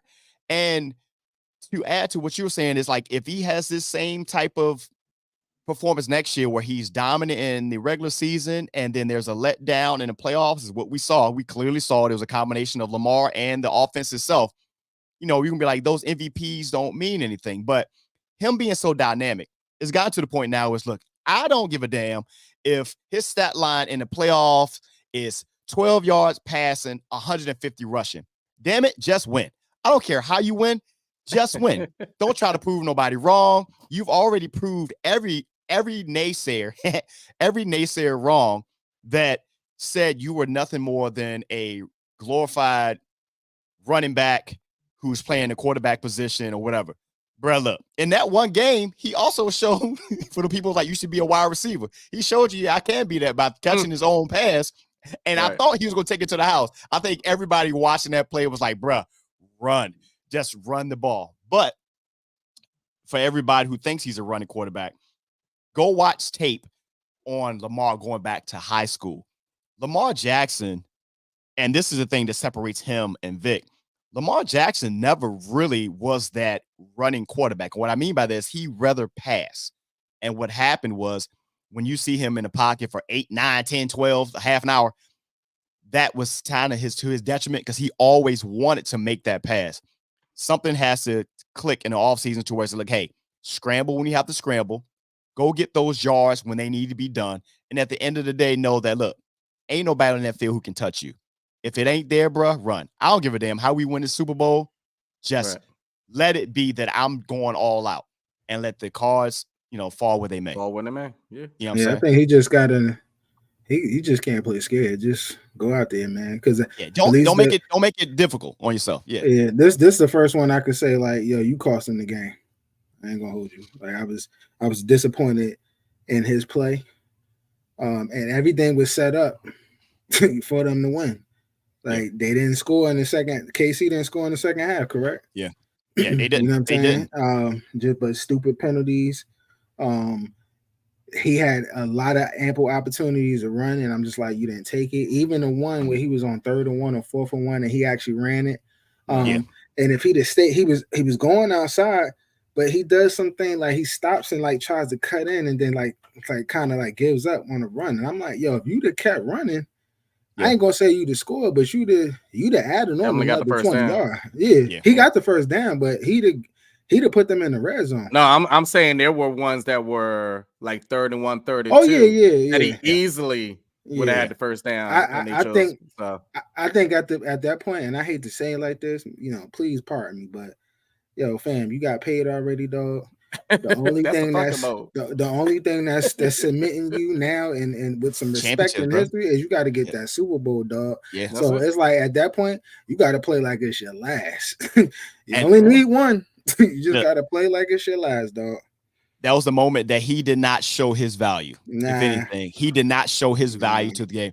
So now, I know we're giving him all the love, but let's go to some of the other award winners because there were other award winners. And just to bring it all together, the Cleveland Browns had some award winners. They had comeback player of the year and Joe Flacco. I know people are talking about the player from Buffalo. I forget his name. They got injured. And Hamlin. DeMar. I think to some people, you can't put those two things together. People's like, well, he was comeback player of the year. He damn near died on the field. Well, he technically died on the field. He came back and he played. DeMar Hamlin didn't play that much during the season, and it's called comeback player of the year. So you can have a separate award, even if you want. And I don't even agree with this, but people say, well, you should call it the DeMar Hamlin comeback player of the year.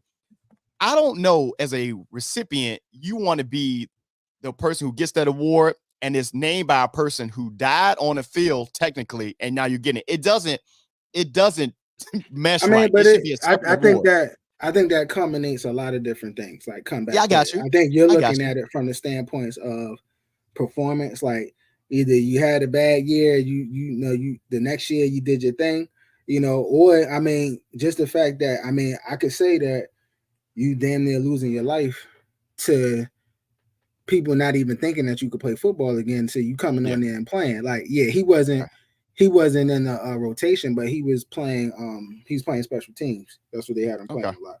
So it all depends on how you look at it. I got you. Now in this case, it went to Joe Flacco, who and Dave talks about this all the time. Much deserved. Joe Flacco was in the pickup line for his kids after school, and he came back. He said it himself. He said, like, upset. His ass might have been doing Instacart his damn self. I don't know what he was doing, but Joe came in there, and Joe still showed that he can throw the ball. Hell, if you guys saw the video of Dan Orlovsky, these guys who play ball, they look. I can't do the shit. These guys still have that innate ability to still show why they made it to the league. For every person, and I know we give our opinions and stuff like that. For every person thinks like, oh, he was a bum, stuff like that. yo, you got to be special to make it to the NFL. It's a lot of guys who never make it there, and they balled out in high school and college. Joe Flacco, at almost 40 years old, and you saw the clip, Joe has been used to being in bed by 9 o'clock. The game that he balled out, I think he for 300 yards, and they showed a video. He was sitting on the sideline in the cold, falling asleep. My man's was tired, bro, and he still went out there and helped the team that was built for a Super Bowl go to the playoffs when they played like 12 quarterbacks.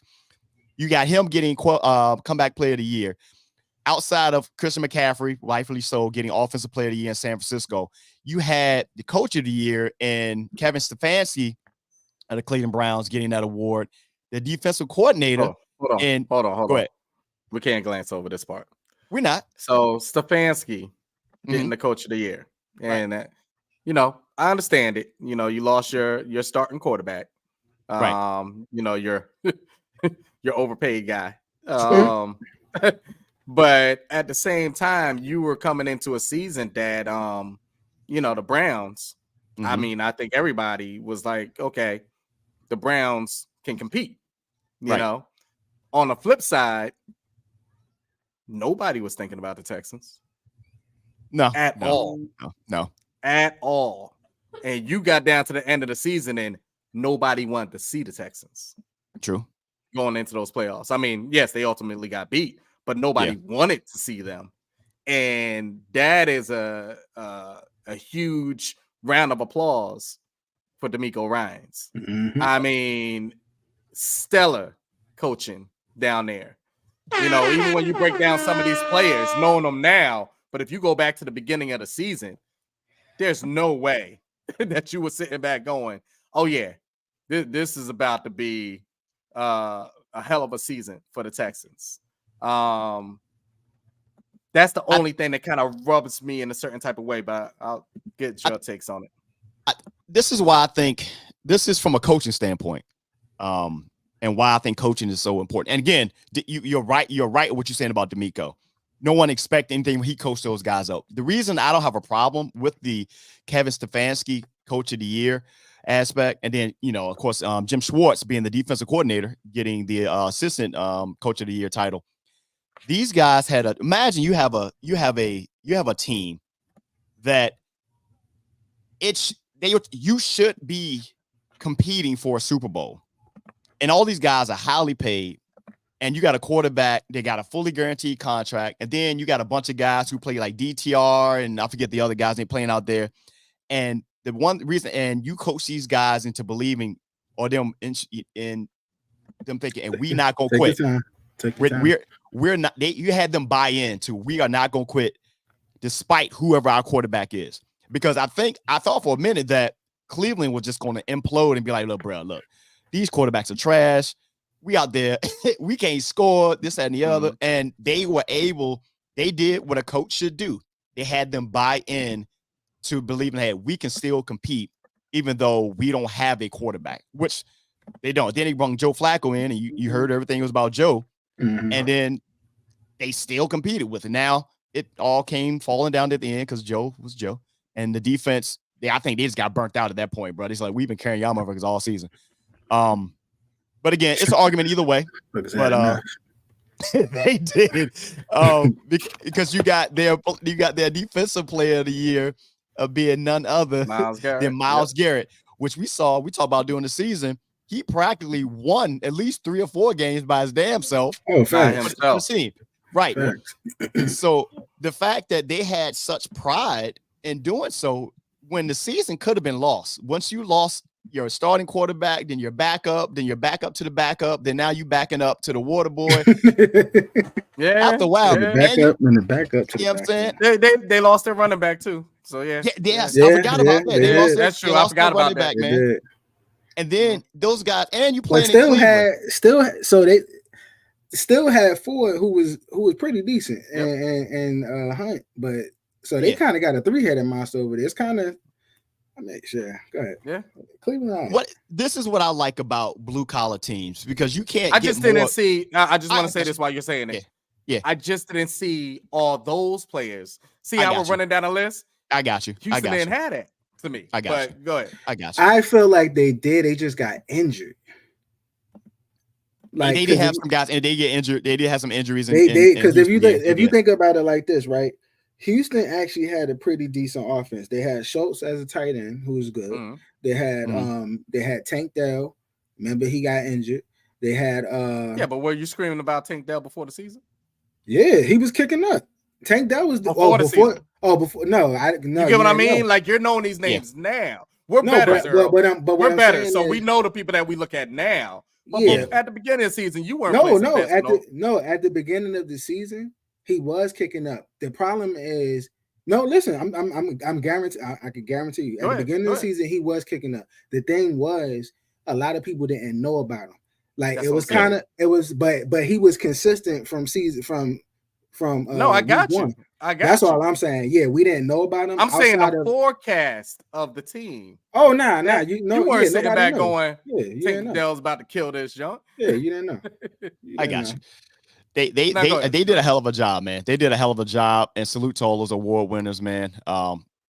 Hey, look, these guys are one-on-ones to say the least, man. There were some other award winners, but some well-deserved winners that happened as well.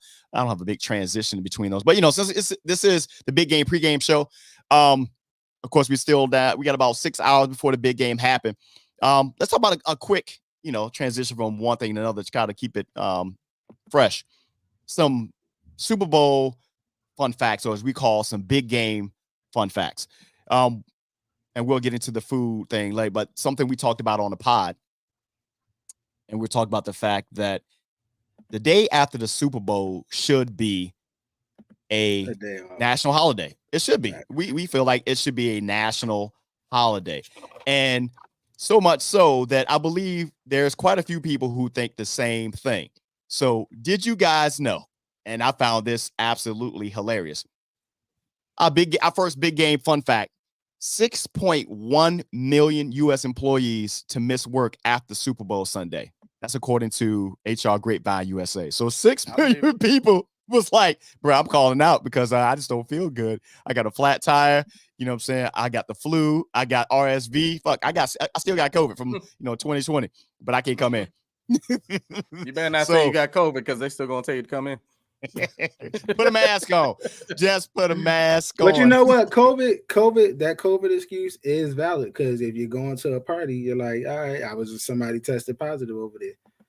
Just take the day off. Just have the damn day off.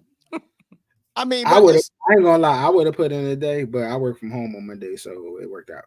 I mean, is it even valid anymore? Because if somebody say something like, "Hey, man, look, I just got tested positive for herpes," well, just don't drink out the red cups. You good? Something like that. I'm just saying. Is it? I'm just saying. Don't drink out the red cup. I just think it's our biggest sporting event, hands down, within our country, and I just compare it to you go to some of these international countries. And you're telling me to come into work right after the World Cup. It's not happening. Like, I don't care what's going on that day. You do not want me in the building. Like, imagine if you work for a place where you got to drive. I can't come in because I was drinking probably until like 12. That's not responsible of me to come in. I'm letting you know I'm trying to be responsible. I can't come in today. You know what I'm saying? It's not Prime Day.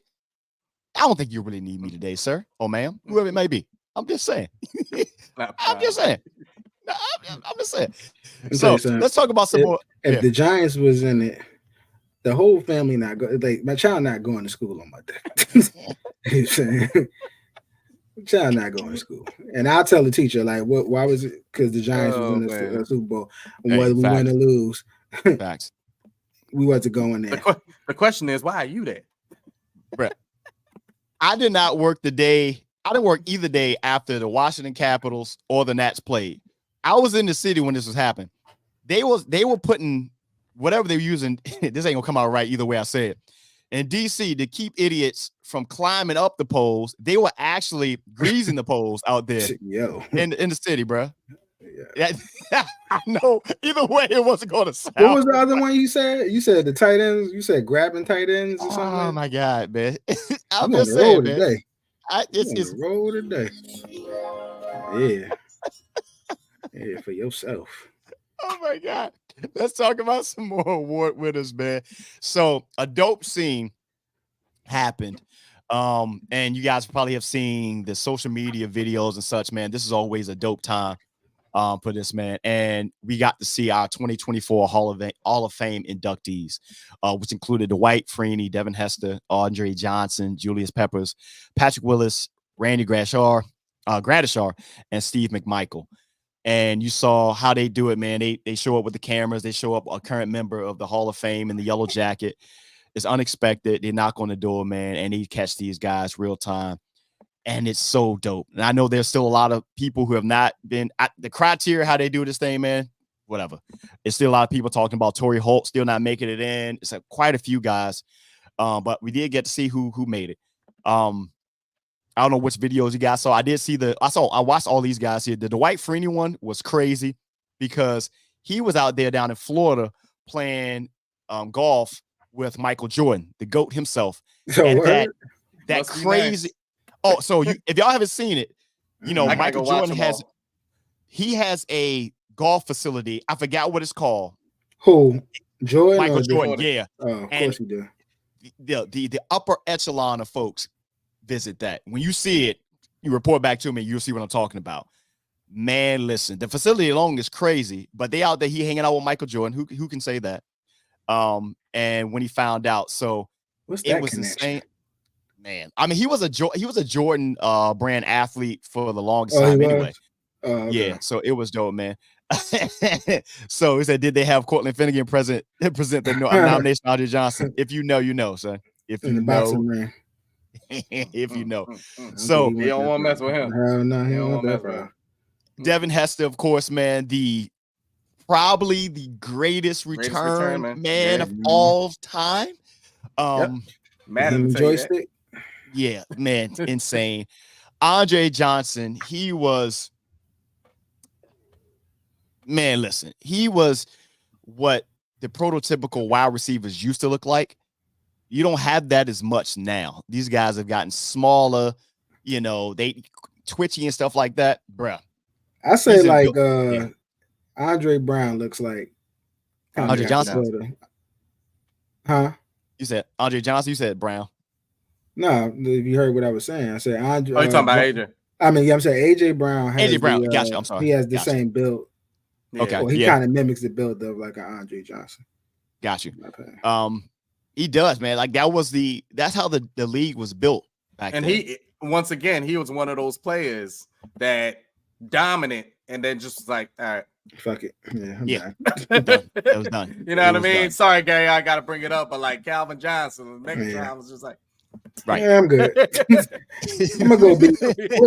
What kind of scientist? You were like, what? What kind of engineer scientist he went to school? Like that shit happened in Detroit twice because Barry was like, go. I'm out. I'm out. Julius Peppers, man. Julius Peppers. Let me tell you something. Julius Peppers. Julius Peppers. That is probably the craziest transformation that I ever seen out of an athlete. Yo, from him, I mean, he was huge at UNC when he was playing ball.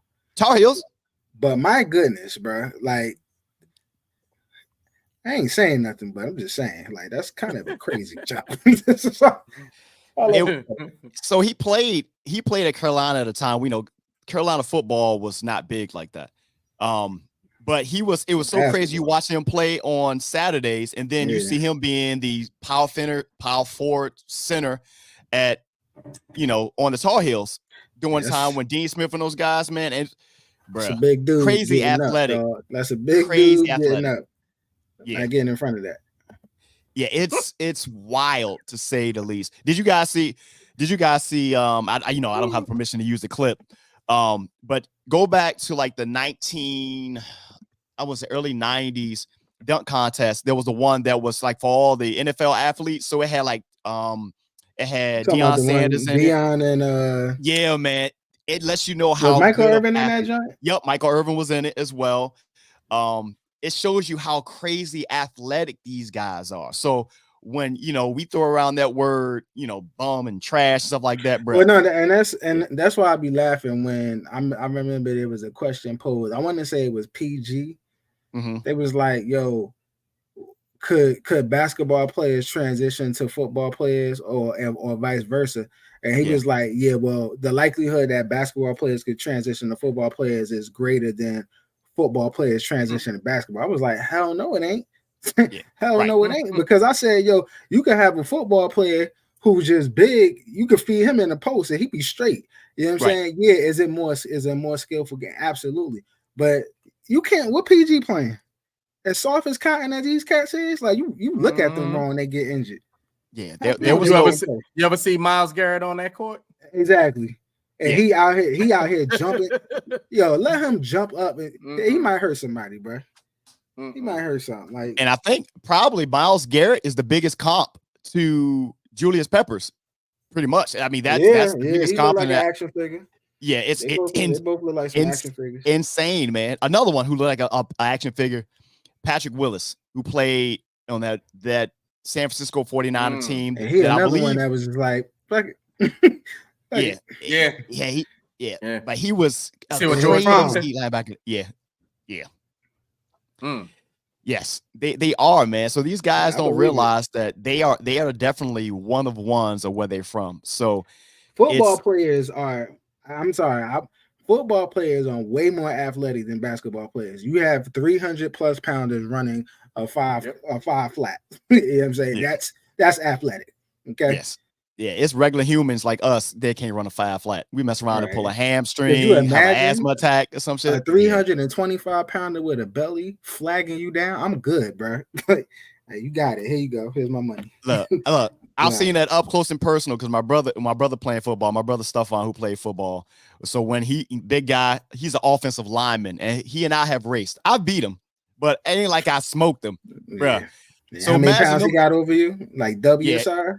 Yes. We talking about 340 and some change, and that is scary. So you got a guy who can run that fast and can lift my mini. Yes, it's a wrap. It's stop talking about your mini, dog. Like this. Stop talking about your mini, bro. I don't like your attitude right now, buddy. So salute to all those guys, man. The Hall of Fame inductees, that yellow jacket. Yeah, that's just dope. It still be guys out there, who's going to eventually make it in. I hope. So since we're talking about Hall of Fame, they talked about the nominees for the next year, right? Yeah. So one of them Eli. Was it? I believe, yeah. I think so. One was Eli. So I don't know. I think me and Dave talked about it quickly. We did, and we were just saying like, is he a first ballot? Dave said he didn't think so. Me personally, I mean, if he's not, I mean, it is what it is. I think he's going to get in. He's definitely getting in. But I wouldn't be surprised if he is the first ballot. But if like he's now, so you didn't ask it that way. Would I be surprised? No. Yeah, I wouldn't be surprised if he's first ballot. Only because I would say the 2 Super Bowls that he won, and not even just the 2, is who he beat. Yeah. I think that changed a lot. I agree. I agree on all that. That changed a lot of things. Now, if you took the Super Bowls out, would he be a Hall of Famer? I don't know. I don't think so. I don't think he'll get it at all in that regard. To your point, Earl, the 2 teams he beat and the way he beat them. You kind of talking about he ended the undefeated season of the New England, and he personally, because the way that those plays happened, like it happened that way, and those that plays, first one he made that he made that one happen because it was like you should have been down, dog. Right. Then David Tyree had a little angel in the outfield. See, my only thing on that, and once again, we get into the talk of what are these Hall of Fames to you? So when you're asking me personally, I believe there's certain people through all sports that just get in just cause. Yep. I feel like the thing to do at the time. And the reason why I point that out is because you have some of these players that they won't get into the Hall of Fame for the NFL until like 20, 25, 30 years after they're finished playing. Hell, a lot of them, not to be this blunt, but they're no longer here and they get in, and you see the family member that's standing up there getting it for them. And these are players that you go back stat-wise every year, and they're still begging to just get a knock on the door where, yes, the Super Bowls are there. I give it to him. Don't get me wrong. I'm not discrediting Eli, but if I'm one of those players that every year I showed up and you have no question marks around me, and then you see somebody like this that gets in, not get in, but first time, and I've been waiting for 25, 30 years, like I just feel a certain type of way. Yeah. I feel a certain type of way. So that's why I answered it the way I said, Earl. Do I think he's going to get in? Yes. Do I think he's deserving of getting in? Yes. But if you're asking me on a first ballot, should he? Right. Yeah, I mean, that's where I'm like, I agree in a sense, but I guess my question is there a generic criteria, or is it just cats is just like just saying, you know what, let's look at this, like, and I honestly think that they should probably pick they should make a criteria or just a base criteria for every position. You know what I'm saying? And just say, hey, look, and then if you check this many boxes, all right, cool, you can be for discretion. You know what I'm saying? Hey, but you can't make one general one. You got to make one for every position. You know what I'm saying? You could use like the cats that's already in there. So this way, it's like, you know what? I shouldn't be up for discussion. Like, we're all the other thing. I think another thing that's going to steer it besides just the name is, I mean, look what he's become even afterwards. Yeah, but they ain't. But you know what I mean? He's the NFL now, still today. Him and his brother. But that ain't got nothing to do with what you did on the field. Like, you know, that's what you say. Yeah, but I'm telling you from the sense of how when we just asked about criteria, that name is the name. Like, all right, so let me ask you this question: Tony Romo going to the Hall of Fame? No, I don't think so.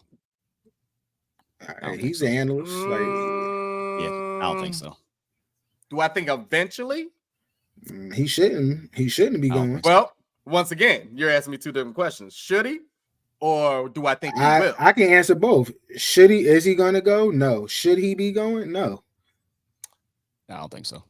You agree, Shawn? I know. Yeah, I don't think he's going. I think Kirk Cousins will get there before he will. But should he go? Oh well, Kirk Cousins. No, Kirk Cousins. Yeah, I can see Kirk Cousins going to get in. And that's the reason Kirk Cousins are going to get in. And because if you look at their postseason success, is about the same. But the numbers are the numbers for Kirk. Just the numbers. Just the numbers alone. Kirk Cousins. Tony don't have nowhere near the type of number of stats you know what? that Kirk got. George, what do you think on that? You're the Dallas fan. You think Tony Romo will eventually get into the Hall of Fame? And I will say, if you strip Eli Manning of those 2 Super Bowls, right, I would tell you there's no way in heck he's going to get in. Oh yeah, no. I think everybody agrees on that side of it, but you can't. Yep. Oh, George says yes. He thinks. He said he thinks so. George is delusional. Absolutely not. Absolutely not. I don't. Well, okay. So let me pose this question to you: on what merit? What are the reasons? Like, what's the rationale why you think doing that? Let me pull up. Yeah, what's the rationale why you think he's going to get it? Because I honestly feel like. So then I ask you this question: then if Romo gets in, right? Mm-hmm. Then when it's all said and done, does Dak get in as well? If he carries the stats of what he's been doing, I think he'll get in. Yeah, I don't. Oh yeah, see, certain things are, and that's why you said the criteria thing, and it's so across the board. Yeah, if you're putting up X amount of stats each and every year, he's gonna look at it and go, "How the hell am I not in there? But this person is in there." Yeah. And then you're gonna start that comparing. So I gotta look up Romo's stats because there's no way. I'm on it now, and hold on. Career-wise for Romo, he has over 4,000. Hold on, he has over 34,000 yards throwing, and he has over 200. He has 248 touchdowns. Quarterback rating for his career. Oh, they're not even giving me a breakdown of that. He's not even in the top 20 for passing yards. I feel like that should be one. That's one of the criteria. You want those? Wow. Joey Flacco's in there. It's interesting. So he has 248 touchdowns compared to 117 interceptions. Yeah, I know T.O. got in, but T.O. is like that. What? He's like the number. He's in like what, Oh, top 3. T.O. was definitely getting. That's not even a question. And he was in the Super That's Bowl. not even a question. And he was in the Super Bowl. Yeah, Tony won't even. Every place he was going was winning. Yeah, I think Tony would get in there maybe if he took the team to like a couple of NFC Championship games, or they made it to a Super Bowl. They didn't have to win. And I don't think Tony even ever got an MVP, if I'm correct. I don't see him getting in. Like I don't. He may, if he stays with CBS I don't know. So check this out. Right. Check this out, right? Mm-hmm. So I just looked up the top 20 quarterbacks with the most touchdown passes, right? And I'm looking to see if he's on there. All right. I'm just going to compare him and Eli, right? All right. So he 248. He's not in the top 20. The 20th is 270. That's Kirk Cousins. Eli has 366, right? All right. So let's keep that in mind. Passing completions, right? Top 20. I'm looking. He's not on there. But then Eli he's number 10. He has 4,895. Number Tony 20 Romo is has 2,829. Okay, and then the 20th is 3,576. All right, so I'm gonna keep going. Last one, passing yards. Passing yards. You said he had 30 something, right? 35. You said passing yards. He has a little bit over 34,000. Okay, Eli again is number 10. He's at 57 or 23. And then number 20 is 43, 40. So mind you, Romo played for 11 years. Okay, cool.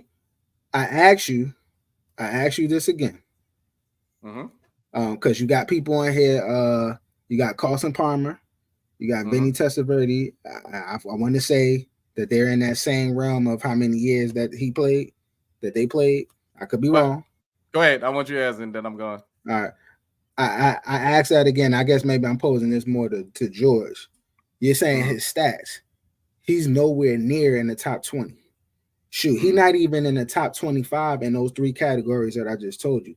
So, but the only thing I'm going to throw back your way on this, Earl, is this. You're speaking as if only the top 25 quarterbacks are going to get into the Hall of Fame. No, I'm not saying that.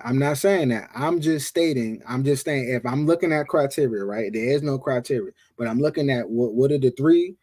No, I got you. Important no. factors. You broke down the right stats. You know what I'm saying? Yeah. And then you add on the thing that might put you over the top is if you get the awards you got. If you got his career rating, is 97.1.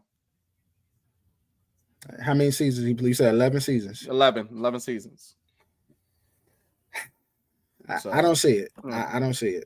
Me personally. And that first year he didn't play, so really playing wise 10 years. The last season he really didn't play either. But go ahead. Let's move it right on. Of course, this is the Hot Seat Podcast, man, presents Football Talk Live, our big game pregame show. Before we go any further, let's get some quick Instacart buzz out of the way. So, of course, man, the big game is upon us. It's today. It's tonight. And you realize that you have more guests than your actual RSVP count. I think somebody actually said that because Dave was like, you added one small event and you can't, it's a big event. And whatever. So that's where Instacart comes in. North America's largest online grocery marketplace. From your favorite food needs, of course, you need the alcohol, you need some paper plates, even if you got office supplies, if you're trying to decorate, I guess, in this case.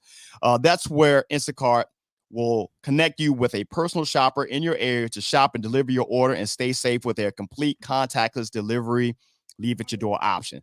So to receive a free delivery on your first order over $35, just follow the link in the show notes, or in this case, in the chat, and let them know that the Hot Seat Podcast sent you.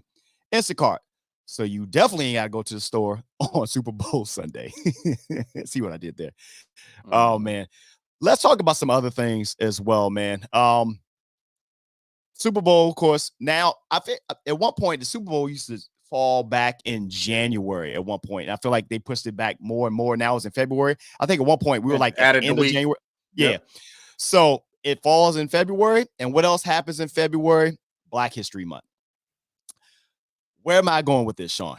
So as of 2022, and salute to Dr. Chike Akua, because I'm not going to going to go that route as far as listing minority percentages, because he will tell you quickly that you are not a minority. And we're going to stick with that. So 56% of the ethnicity in the NFL, and this is according to player information from 2022. I was trying to find one on 2024. It's 56%. They're black. Not minorities, but black. That's not including the other ethnicities where you're talking about. We have a lot of where from Samoan representation. Where else we got? What they throw into the whole minority aspect. So it's probably a lot higher than that. But 50%, over half of the league is black. Okay. And the reason I'm talking about this is because there was an article that came out. So far, we haven't heard. There's been nothing crazy happen outside of that Zay Flowers investigated incident on there, but nothing crazy has happened in Vegas. And maybe this is why everything stays in Vegas. It may come out after Super Bowl, but there was a report that came out that I found was interesting, and then I wanted to talk about. Yes, there is hate. A lot of people hate the 49ers because they're the 49ers. It's the same reason people hate a lot of other teams because of their success. A lot of people hate the Kansas City Chiefs. A lot of people, New England, people hate Dallas because they're Dallas. But there's a lot of hate towards the 49ers. And this is one time, this ain't got nothing to do with the players on the field. This has something to do with the league that if you watch football, you see at the end of the end zone, it has something like end racism. It takes all of us, all this other stuff. So an article came out, and this is according to ESPN and a lot of other outlets. NFL owners complain about comp picks earned by the 49ers for minority hires. So the San Francisco 49ers have earned several compensatory picks. A compensatory pick has been a third-round compensatory pick. They actually sent one to Washington in the trade for. Yeah, they threw me off.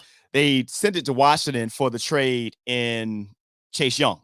So it's a third-round compensatory pick, which actually really falls at the end of the round. So it's really more like a fourth round, if you want to call it that. But in any case, they've earned several compensatory picks from the NFL due to various minority hires from their staff across the league, including names like Robert Salah, D'Amico Ryans, Rand Carthon. Salah and Ryan served as defensive coordinators with the team before earning their head coaching jobs. And then Carthon now holds the general manager role for the Tennessee Titans. So according to ESPN's Seth Wickersham, NFL owners aren't too happy with the number of compensatory picks awarded to the 49ers through the league's minority hiring initiatives for coaches and executives. So hold on 1 second. I just want to make sure I'm getting this right. Yep. Go ahead. Other NFL owners are mad at the NFL because the 49ers are hiring people of color. Not just that. Not that they're hiring, but they're people of and they're getting people of color. And they get but they already know that that's out there. So basically, if they hired more people of color, they would get the same picks, right? Well, no. It's not about them being hired. Is this when let's say one of their coaches came to the Giants, and that they get San Fran gets a compensatory pick. So their minority coaching hires, they get compensated for pretty much those guys getting promoted. They're being incentivized for them going throughout the league. Okay. Yeah, because what happens in that case is you're building up a staff full of black and minority coaches or executives that are successful. So now you're getting compensated for it. So the fact that the NFL had to do this, and they're mad because they're not doing it. Right. Can I ask a question on another side though? Let me ask a question on another side. You probably asking the question that I'm about to tell you, but go ahead. So as the recipient of that, so I'm talking about these coaches, right? Right. Even if you're qualified and even then some, right? How many of them actually feel like, you know what I'm saying, like proud of getting it? Like, I know you're happy you got hired, right? But it's just like in the back of your mind is like, did you get hired because you really want me and you understand and you agree that I am talented, I'm the right person for this job? Or are you just giving me a shot because I'm black and you get something out of it? No, I don't think that. I think this has been Kyle Shanahan has been doing this forever. ever. He's hiring guys who just they coach and they do well. They just happen to be black or minorities. And two, if you ever looked at coaches on the sideline, you can kind of tell the energy and the vibe from them. If you look at some of the coaches, we always talk about like the fitted hats and such. You ever looked at Kyle Shanahan's fitteds? They don't look like baseball caps. It's a straight line brim. It got that real pizzazz to it. So he already has that vibe about him. And all of his coaches and his players, man, they rock with him.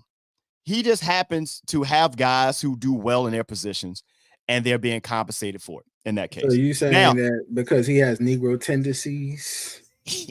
Maybe. That's what you're saying? Maybe. But here's the thing, though. Oh, go ahead. What they're getting is no different than what we get in the regular working world. And you know what they call it in the regular working world? They call it the work opportunity tax credit. No, we don't get that for education. It's everybody, whoever needs. Like, come on, yeah. No, so you know what that? Do you know what that is, though? Right? The work opportunity tax credit. So that incentivizes employers for hiring folks from a targeted group. So when you go apply for a job and they ask you that information and it says, do you want to identify as black, white, whatever case may be? So they have you fill that stuff out. All jobs do, because they are incentivized with a tax credit from the government for hiring people from a targeted group. Hire people from black, minorities, women, so forth and so on, veterans, so forth and so on. So what the NFL done is they're giving them compensatory picks for not hiring, but for them actually hiring and actually developing folks. It's two different things. Now you can hire who you want. Are you developing them to move on? Yeah, that's what I'm saying. This, get compensated for this is different than I think where you were going, Earl. Yours would fit more in the sense of what I spoke about weeks ago with the Rooney Rule. Right. I'm just bringing someone of color in the building to say I did. You know what I mean? Right. I don't know. We can't hear you. Can you hear me? Mute? Or no, is he talking? Earl might be on mute. Oh, but I ain't realized I was on mute. But I do like the development piece because that's the accountability piece. Right. I do like that.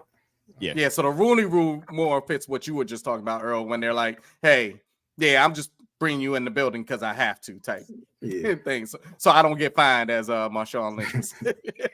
Right. Yes, I won't get fined. And the thing that, and this is probably going to ruffle some feathers, of the black head coaches that we've had prior to them, not too many of them developed their assistant coaches and coordinators and such. That not too many. Now, I say all, there's others, but not too many of them. One of the biggest things, and you love him as a coach, but a big thing that happens with Mike Tomlin is who has been developed on his staff since he's been a coach in Pittsburgh. He's went out and hired a bunch of people. Hell, they just hired Arthur Smith from the Atlanta Falcons to come out there. You mean to tell me there was nobody on the Pittsburgh staff that you could promote? Obviously not, because you brought in Arthur Smith, and we saw what the hell he didn't do in Atlanta. Remember, they made a position for old boy that had a lawsuit. Flores. Right. Brian Flores. Yeah. So they that's the big thing. The whole coaching aspect is, man, being able to develop and tutor folks. Kyle Shanahan just does it. They do it, man. They do it. There's something that's interesting about this though. So Mike, what's the coach down in Miami? McDaniel. Mike McDaniel. So he was on Kyle Shanahan's staff too. But did they get a compensatory pick for him when he got that job in Miami? Because Mike McDaniel is half black, right? I don't know.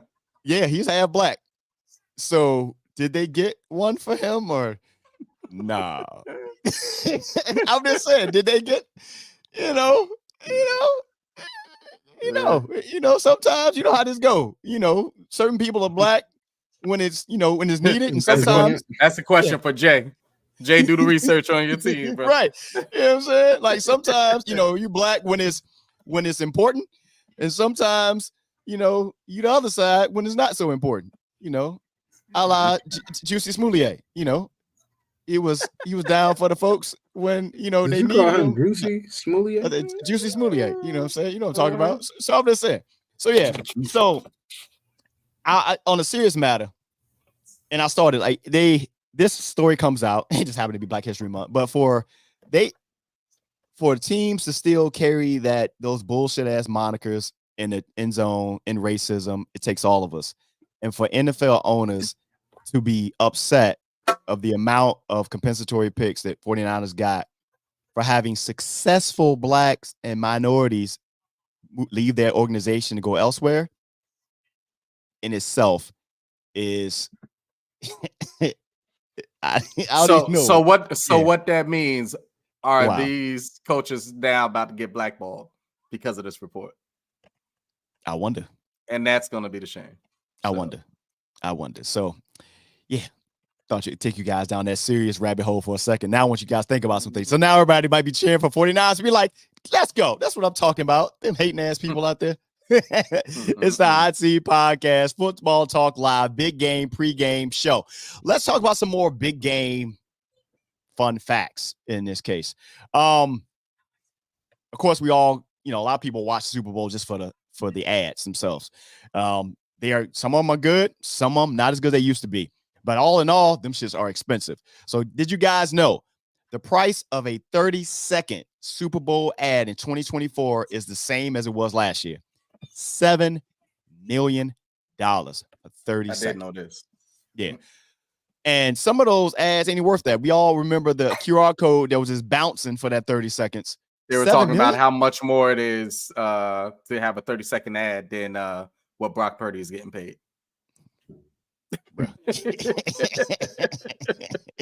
Think about that.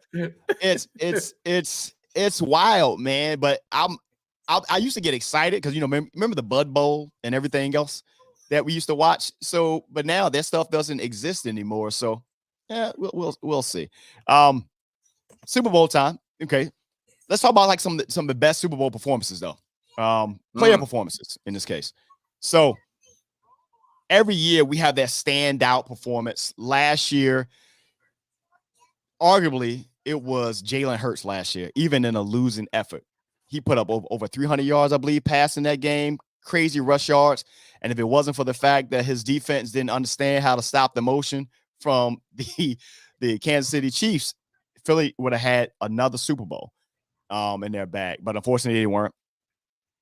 And then you can also go back a year or so before that when the Chiefs didn't have a offensive line and Patrick Mahomes was out there throwing passes, you know, horizontal to the ground and hitting cats right in their face mask, and they was dropping them in a game that was insane.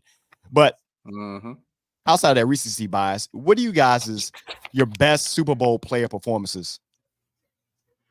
I mean, well, there's a little biases, but I'm going to say Eli Manning in both of the Super Bowls, because the one thing, and the reason, and all jokes aside, like, and John, I think, you know, Dave can attest to this. Eli in the playoffs and Eli in regular season are two different people. Two different people. True. And the fact that he has another gear to turn it on, it is. I respect that, and especially in the playoffs. I feel like every playoffs that he's played in, he's been the best quarterback in the playoffs. Like, especially his Super Bowl runs, he was the best quarterback in those playoffs. Like, I ain't gonna hold you. Like, he outplayed it, and I would even say the last playoff that he was in, the infamous boat, the boat game, whatever, with Odell and them. Yeah, he was the only one that came to play. He was throwing dimes. This was typical Eli Manning performance, but the people that was receiving wasn't playing. You know, so I would say mine would be Eli. Yeah. If you're going off of something recent, I mean, when you saw the Rams play that year and Odell was easily on his way to MVP before he got hurt. And he got and then you saw that Donald was just in a this ain't getting away from me mode. Like it's not happening. That was true dominance in that way. Like you couldn't stop that man. You could put 2-3 people on him. It didn't matter. And that was for the whole year for him, to be honest with you. You can't shun to the side, of course, Jerry Rice's performance of, I think it was over 200 yards receiving in one Super Bowl. Ridiculous. But that's Jerry Rice. So it might seem regular because he's just so great. Yeah, those are the ones that kind of, if I'm going recent, there you go. And then if I'm going just of all time, I got to go to Jerry. I got one that's not talked about. And it's because, part of it, I think, is because his own actions has kind of like alienated him. Even though he is a Hall of Famer now. But you can't, the performance and the numbers are the numbers, bro. I want to 7 or 8 weeks after he had broke his leg, Terrell Owens came back and played in the Super Bowl against New England Patriots, playing with the Philadelphia Eagles, and had 9 catches for 122 yards and I believe a touchdown. And that was roughly, again, he came back after, there was kind of, it was similar-ish to the injury that happened to Mark Andrews. And then, of course, he came back and played in the playoff game with the Ravens this past year. But, of course, he didn't have that type of impact. But Terrell Owens came back after having that injury, man, balled out. That was a game, I believe, you hear him talking about the fact that Donovan McNabb threw up and all that other stuff there. And it gets overshadowed, for one, because it's T.O., a lot of his other stuff overshadows a lot of the great stuff that he's done. And then how people feel about Donovan McNabb. But that was probably, in my opinion, one of the best Super Bowl performances. It's all the fact of the injury.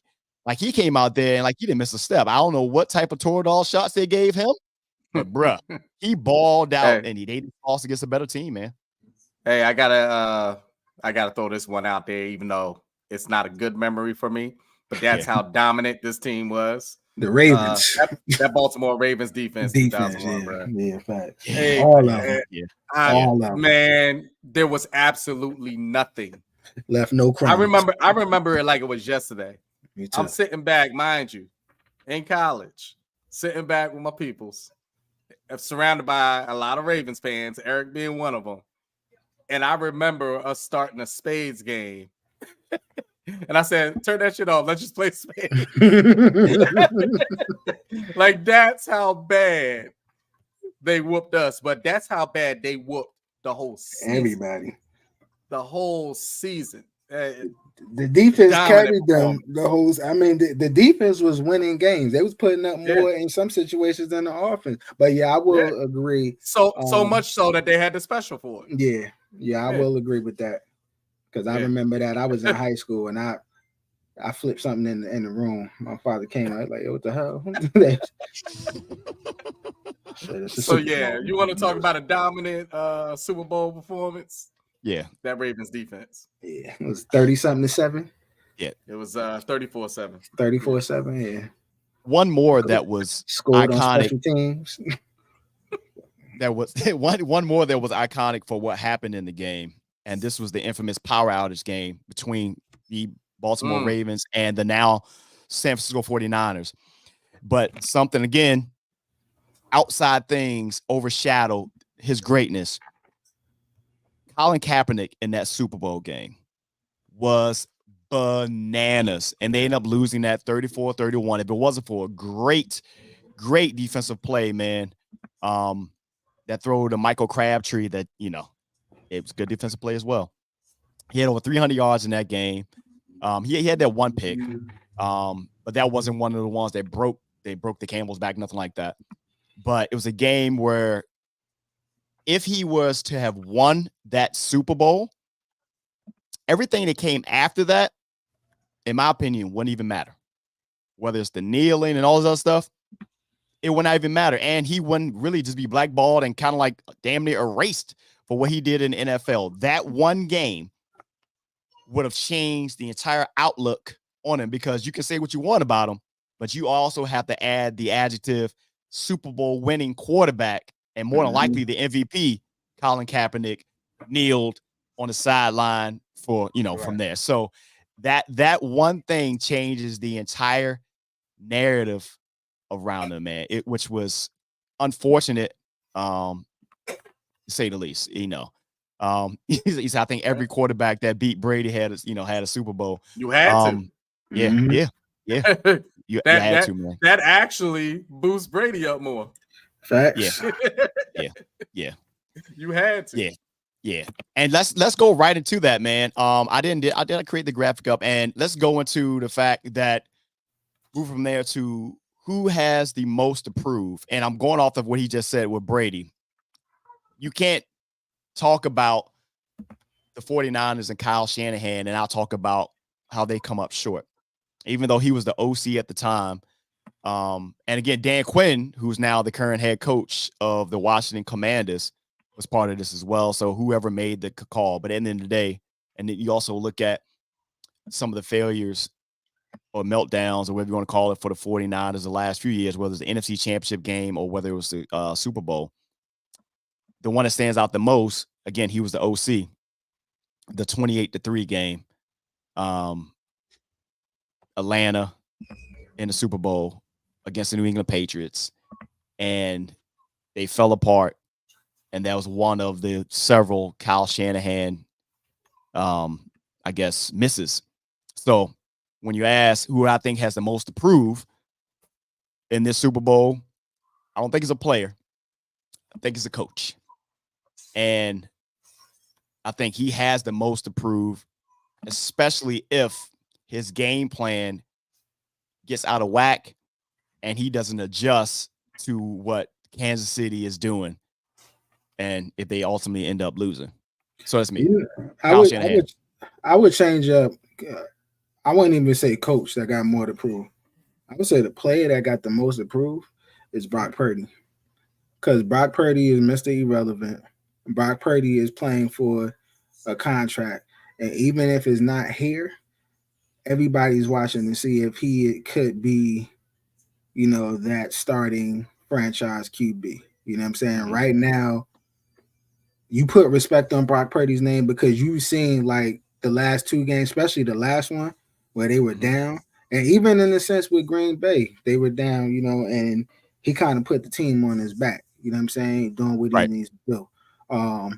The jury is still up there for me only because like he just has such a great group around him, and I want to see what he does when he doesn't have a CMC or a Debo, you know what I'm saying, at your disposal. But I would say he got the most improved just on a respect level, and just so that he can be paid accordingly, because it's crazy that the likes of Garoppolo is getting paid more than him, and he ain't shit. So has the most to prove. Well, number one, I don't think you're naming anybody on the Chiefs side, because who you questioning? Mahomes? Who you questioning? Reed? Who you questioning? Kelsey? Absolutely. Who you questioning? Jones? If the enemy was there, I'd have said him. Yeah. Here you go. Here you go. Shawn hitting us with the side view, I guess. But the most to prove, hands down, from me, the whole 49ers organization. Because I could break down, I mean, you guys already broke down too. You broke down Shanahan, obvious reasons. You broke down Brock Purdy. He may have the most on the line financially. And then I say the 49ers in general, because, they seemed, before they went on that losing streak for a moment, that they were the most dominant team, period, in the NFL. And then they lost that run, and why? Now all the players are there, so why? What's going on? What's the question mark now? Right. And the reason why I throw it to the whole organization, because I don't think it's going to be like this for long. So your window is now for the whole organization. What if you got to pay Brock Purdy? Somebody's falling off that list of who's going to be on the team. You know, you got Ayuk out there, you got Debo out there, you got Kittles out there, you got Christian McCaffrey out there. Listen to all these names. You can't pay them all. No. And I didn't even go on the defensive side, and you know how stout they are there. I just named offensive players. You cannot pay all these players. So that window is very minute. Very small. So I think it's the whole 49ers as an organization, because I don't know how much longer you can sustain what you've had the last couple of years. And to your well, two things, and I echo that, because you said on the defensive side, there's a player on the defense right now that hasn't been a good showing for him all year after he got traded. It was one Chase Young. This could be one, and I know it puts a lot of pressure on him because after this season, he's in negotiation contract mode, and it's nothing like he thought probably it was going to be, 4 years ago. But if for some reason he has one of those games where he comes out of this thing where you have him in the conversation to being one of the MVPs of the game, then he could earn his contract in the offseason. Or it can go the other way, and he can end up being on somebody's 1 year on team for like a 1 year deal and a prove it type thing. So absolutely for him. And to your point, the reason I said Kyle Shanahan, because of what you said, Dave, that window, Kyle Shanahan's team, he's probably the greatest schematic coach there is in the league, man, by far. But that don't mean nothing when you get to the doorstep every single time and the teams lose, and it's kind of centered around of something that you didn't do or something that you did do. Mm-hmm. See what I'm saying? Like if he calls a great game and Brock Purdy just throws up all over himself or something like that, it still will be attached to Kyle, but not because you did something schematic, like you got conservative and all of a sudden you know, your ass got tight. It's like, nah, I don't want to run the I don't want to throw the ball no more. I'm just kind of play conservative. You know how it is. And all of a sudden you making mistakes, or you do something stupid like, hey, it's 31. You set him up in shotgun and you try to take a deep shot and it's a turnover. Like, bro, what are you doing? Don't try to outthink of what's going on.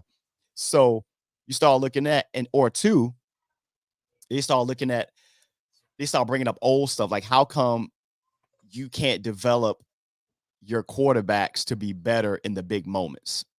Is it you? So forth and so on. And again, once you start paying these guys, because I guarantee you, if Brock Purdy has a great game, they're going to lose a lot of them anyway, because you can't pay everybody. You can't pay everybody. And if he gets one of them, Brock Purdy is on the verge of getting that top 3 quarterback money, especially if he has a Super Bowl MVP performance. That's going to break the bank, which means they're going to have to let people go. And then we going to see. We going to see. Chase would be collateral damage. I mean, he can end up being collateral damage either way. Yeah, so, I'm about to say, I don't think he's on the list. Chase is one of those conversations like, do you just want to fit in where you get in, or you going somewhere else? Chase should just be happy that he potentially could win a Super Bowl. Exactly. Yeah, exactly. He's not on their breakdown of the top list. Chase is looking at playing the role of like a Jadeveon Clowney or a JPP. Even in his earlier career, like you're signing on with a contender because, you know, the hype has died down. You know, I hate it for him, but that's what it looks like, man. To say the least. So this is the Hot Seat Podcast, Football Talk Live, big game pregame show. There's going to be an MVP of the game, and they're probably going to say that infamous line. It's going to be Patty Mahomes. Such and such. Where are you going after you win the Super Bowl? And they're going to hit you up with I'm going to Disney World. So another big game fun fact. So if you may or may not know, you guys should know this. The New York Giants quarterback and MVP Phil Simms was the first to shout out the now famous post-game phrase as a part of the Disney advertising campaign. He was paid $75,000. That's a good quiz question right there. Good job, now, this was 1987. I'm correct, right? 1987 when they won the Super Bowl, and it was $75,000 then. You know how much money that is in 87? Now, in subsequent years, they say they offer like $30,000. So, which is crazy. Let me throw another quiz joint out there that I think I saw on Get Up. The only franchise to win in 4 separate decades, also the Giants. Just want to throw that out there. Let's go. Possible Giants. I love it. So Giants wake up sometime in the next 5-6 years. 5 years. Because we're gonna lose that streak, bro. We got 5 years. Right. All right, so But we're all going going. every I know decade of my life. So we're all going to be cooking and stuff today, man. I know we got to make runs after the game. Some of us do. Well, at least 2 of us do. So I got to ask the question: best Super Bowl foods, bro. Your Wings. best Super Bowl foods, man. Chicken, man. You gotta have the wings. You gotta Yeah, have the you wings. shouldn't If even you ask that don't question. have wings at your get together, there is a problem. All right. I don't care if No, everybody's vegan. I'm having wings at the daggone Super Bowl joint. Facts. So You just don't eat them. yeah, exactly. Matter of fact, You gotta have that'll be the day that I'm like, you know what? This is an off day. I'll go ahead and get some of these Yep. wings, especially if that person is known for wings. You know what I'm Look, saying? since you talked about the wings, here's a fact for you, for all of us fat ass Americans out here. Big game, fun fact: Americans expect to eat 1.4 billion chicken wings on Super Bowl Sunday. Not That's all thighs, right. not breasts, but 1.4 billion chicken wings. All right. So then, with the real stat should be, what's the percent? I'm gonna say it. What percentage is black, and what percentage is white? Yeah. Hey, just to reply to George's comment about the Giant show, it's always the Giant show. You know, Got that right. always the Giant show. Absolutely. Look, he said chips. He said chips and dip. He said chips and dip. Yeah, you Nah, gotta son, have nah. some. You gotta have some good chips, though. You gotta have some. That good ain't chips. over wings though. No. We're just saying food to Like be the there. best You gotta food, have yeah. some good chips. Yeah. Gotta yeah, have with- some good chips. So of course, now it's become a staple. The buffalo chicken cheese dip. Absolutely, that is going down here. That is absolutely going down. Some type Everybody of has queso a gotta be generation. there. Yep. Gotta have the Salsa. queso. Pretty Yeah. much. Something. Pretty much Super Bowl Sunday is not a day for lactose intolerant folks because there's gonna be a lot No of way. toilets flushing, around halftime, bro. It will be for that. Nah, you gotta go home with that. what was the worst Super Bowl food you ever had? If you went to a Super Bowl party, what's the worst thing you saw on somebody's spread that you were like, who the fuck is eating this? I ain't gonna say worse, but I'm gonna just say lazy is pizza. Pizza is lazy. Pizza is lazy. Depend on the pizza though. Depend on the pizza. Nah, pizza is lazy. Just you could do wings, some chips and dips, some cold cuts. Well, you know what? Actually, I can't say pizza's lazy this time because you I gonna might be some grabbing that with pizza. these there. But that's different because you didn't. Mine wasn't supposed to be the way It wasn't it supposed is. to be what it's gonna be. You know what I'm saying? That's different. Oh man. The pizza is lazy. I don't know the worst thing I've had. I'm trying to think. It's probably food? something, to be honest with you, that because they do reports on this each and every year, specifically for the Super Bowl. Right. It's not that the actual thing is the worst, but you It's got the to think mix of it? Super Bowl. No. Yeah. You got to think Super Bowl. Remember, these things are left out for a good Yes. amount of time. So when you Yes. have things like guacamole that's That shit sitting start turning out, brown. and it starts turning brown, and you're like, yo, this ain't good no more. Nah, bro, it's good. I just put it out today. Yeah, today. Like, this ain't supposed to be out here like that. Chilling. Oh my God. I don't even want to think about that. But yeah, you got to think about things that are being left out during the Super Bowl. Because even though it doesn't start until 6:30, you're talking about things that are probably left out from like 4 something on. So, like potato salad, like that got mayonnaise in it, bro. You just got the potato salad just sitting there. It ain't no ice or nothing. It's just sitting there getting warm. Man, you just talking about salad. That you just talking about the. I mean, I've never had a worse. I thought it was when that first Super Bowl party I went to, and they had a spread. And this is before I really started. I didn't know anything about it, so I didn't really eat it. It was hummus. I'm like, what the fuck is this? Why are we eating? What is this? Then I ate it. I was like, oh, this is fantastic. But I didn't know anything about hummus before that. Hummus. It's good, man. You of all people, I would think eat hummus. Love hummus. I would think. I mean, you eat. Yeah, that'd be a great healthy snack. Yeah. Yeah. You eat. What is hummus mixed like? Chickpeas. Oh, okay. You eat faux hamburgers and stuff like that. I thought you ate, hummus. Not faux hamburgers. No, Black bean burgers. Yeah, That's gonna hummus. put you on the toilet. Yeah. Hummus is the same. I mean, hummus is really good. I The like good it. black bean burger is good though. Yeah, absolutely, man. I like it to say the least, man. But again, yeah, it's gonna be a lot of wings cracking. I wonder where all these chicken wings come from, though. For real. Like, remember we had a chicken wing shortage. Where the fuck y'all getting 1.4 billion chicken wings from on Super Bowl Sunday? Man, That's when y'all look at that label. Right. That chicken wing that look like turkey. Is it made out of cauliflower? What the hell? You know what I'm saying? Nah, There's gonna be somebody. That's when you went to turkey wings, or that's when you went to seafood. It's going. Another thing that can't be left out. What? Seafood. Yeah. What? Seafood. Yes. that shrimp cocktail that's sitting out there just getting warm. Yeah. I don't care. It's what's that sauce? What's the little red sauce with the cocktail sauce? Cocktail sauce, stuff like that. Yeah, I don't. I never knew what it's made of, but it goes right. The horseradish and stuff. Yeah. Mm-hmm. It don't work right at all. Yeah, so that's what we cooking out here, man. So I know we don't hold you guys long, so we're about to get out here. So our main thing, our picks, our Super Bowl picks. I believe that actually before we give our picks, let's go. I think Dave might have some of the information. So there's a lot of betting that's gonna be going on. We are not sponsored by any betting company, anything like that. We should be sponsored by FanDuel because we put on. We should be. FanDuel, hit us up. FanDuel, one of y'all, look, y'all making a lot of money off of us. FanDuel, DraftKings, whoever want to, hit us up. I seen a couple of prop bets. I saw one, and I didn't want to discuss this because they had nothing to do with it, but I saw one. It was a bet, the odds of Travis Kelce proposing to Taylor Swift. Yep. After the game. I saw that.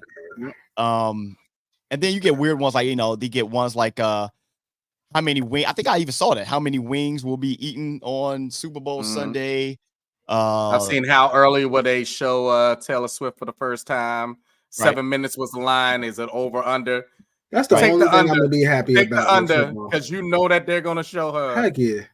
50 million times, bro. Right. The fact that they already said that she got on a plane from Tokyo. Why do I need to know that? Like, why do I need to know that?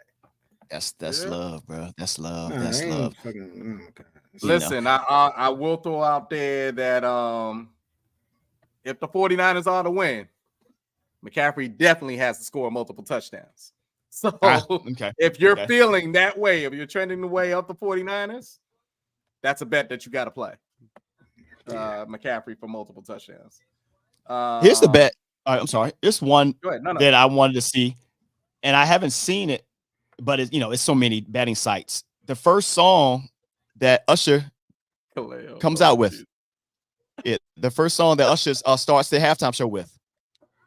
I hope it's Alicia Keys' ass is gonna be on there. So yeah, I was gonna bring that up. Let's get that out the way. Just say she's gonna do the national anthem.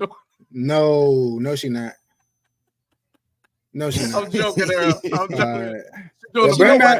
Bring back my dog. What's the white dude name? What's the country singer? Oh, you talking about I know you're talking about. He got it's an old black person that live in his throat. Pause. Yeah. You talking about Chris Stapleton? Yeah, Stapleton. Yeah. It's a lot of soul and hurt. A lot of that's soul a black person name, Chris voice. Stapleton. Whatever. He invited to the cookout. He invited after that song. He invited to the cookout. I feel like if they do that My Boo song, that's gonna be exactly when they're gonna send a shot to or send a camera joint to Taylor Swift, and even though the players will be on the sidelines, something like that. Like, why is that on the playlist for the Super Bowl? Like, what the fuck? Maybe is it? Let's throw out a couple of them though. Hold on. So Patrick Mahomes, this is a passing prop bet. You think he's gonna pass for at least 260? They got 260 and a half. They got over under. Only reason why I say no is because he got two receivers. So I'm gonna say he's gonna give you 225, but 260 is a little bit of a stretch. They got Brock Purdy at 246 and a half. Over under. That's more realistic. I'll go over on that. All right. Yeah. Let's go receiving real quick. They got Kelce at 70 and a half. Over under. Absolutely over. Like I said, remember some of these things. Depending on how you're leaning, I'm telling you right now, if the Chiefs are going to win, Kelsey's going to have a big game. Absolutely. Kelsey's going to have a big game. And his boo there Now, too. here's the tricky ones, and just remember I threw these out there for everybody that's betting out there. Debo, I'm telling you right now, this could be a make or break type of thing because sometimes the 49ers win and Debo didn't do anything that game stat-wise. Right. So watch yourself. They got Debo right now at 58.5 over under. Kittle's at 49.5. That's another one that's very tricky. Ayuk at 60.5. They got Rice for the Chiefs at 67.5. Like I said, McCaffrey is that guy that has to show up. He gonna get you 25 and at least 80. He gonna get 25. Oh, that thing is gonna be ridiculous. So this is one of those ones. I know Eric and we were all talking offline. Remember the other game? You're saying he already placed a bet for the combined on McCaffrey being over 100 between receiving and rushing yards. I think that's a safe bet. McCaffrey has to have combined over 100 yards for this to even be an interesting Super Bowl, to be honest with you. So yeah, that's some of the bets out there right now. Rushing wise, I just wanted to look. They got McCaffrey at 90.5. And they got Pacheco at 66.5. Pacheco, I give him 40. I'm more inclined to give him CMC not 80. Yeah, I give him like 70, 80 or something like that. Yeah. So let's get into before we get to our pick, to your point, Earl, and we'll give our pick right after this. There is a old black man who lives inside of Chris Stapleton. His name, Christopher Alvin Stapleton. That's a black man name. Alvin? Absolutely. Alvin. Yes. Alvin. Wow. Absolutely, bro. Wow. Alvin is his middle name. Thank you to our research department. We appreciate you. So yeah, man. So who's your picks, man? Our final thing. Who's your pick to win this year's Super Bowl? My pick ain't. Go ahead. I just wanted to go first because I don't know if y'all heard the other week, but this was honestly, if you go back and check, this was my pick for the Super Bowl before the season started. It was the 49ers against the Chiefs. But I had picked the 49ers to win the whole thing. I just can't bet against Mahomes, man. I can't do it no more. Every time I do it, I lose. So I will not be actually betting on the game in that sense as far as a line. I'm not doing it. It's just not happening. But I do feel I'm leaning towards the Chiefs as far as the win. So I did pick the 49ers at the beginning of the year. I had 49ers against Chiefs and the 49ers win the whole thing, but I just can't bet against Mahomes. Which I got. I had, again, beginning of the season, I had Jacksonville and San Fran in the Super Bowl, and I believe I did pick San Francisco to win the Super Bowl this year. And I'm along the same line as Dave. Everything that I'm seeing, and I do apologize for the disrespect that I gave to the Chiefs for what they did against Baltimore. Earl was sure to make sure. Well, he was certain to make sure he called me out on what I said. No. He did. I did. He did. The whole damn game. I will say this, and San Francisco doesn't have the type of player that can match up with Travis Kelce, even though Baltimore had it, even though they didn't play him like he should have. But whatever. Stop. Come on. Stop. They didn't play him like that. They play him like that. All right. But in any case, watching, I know what I do know. You're watching the for this generation, I even call it the GOAT at quarterback in one Patrick. I think is his middle name Levon? I don't know. I think I might have just made that shit up. But Patrick Mahomes. Like Perry or some shit. Look, dad bod and all. If y'all seen that picture, that motherfucker got a dad bod and all. But he cold as shit on even more respectful. Yeah, he run like his shoes are 2 sizes too small. I think the Chiefs win this off the strength that Patrick Mahomes is just that motherfucking dude, bro. Yeah, him, and shout out to Andy Reid for just, I don't know how the fuck they do it, but yeah, I got the Chiefs, man. Earl? All right, finally, I'm going to say Do you remember your picks at the beginning of the year? I want to say I had the Chiefs. I think NFC I might have had. It wasn't the 49ers. I don't remember it. It might have been. I don't know if it was the Eagles or but it wasn't the Chiefs. Chiefs is in there though. I'm going with the Chiefs because that man power lies in his rat tail. So you ain't beating that. 2, Andy Reid is different. Like Andy Reid's gonna have some trick plays, some things that you ain't seen. And then the other thing is too, I just don't believe, and this sounds crazy, but I just don't believe the 49ers defense because they haven't been playing. They haven't played great the whole playoffs. Right. They have been getting ran up on the whole playoffs. You can't do that with Patrick Mahomes, Travis Kelce, and Pacheco. You cannot do that, bro. You cannot do that. You know what I'm saying? So I'm going with Patty. Yep. And for the record, I was right. Patrick Lavon Mahomes. That's his name. The second. His middle name, Lavon. Lavon. Thank you. Thank you again to our research department. Who gave him that middle name?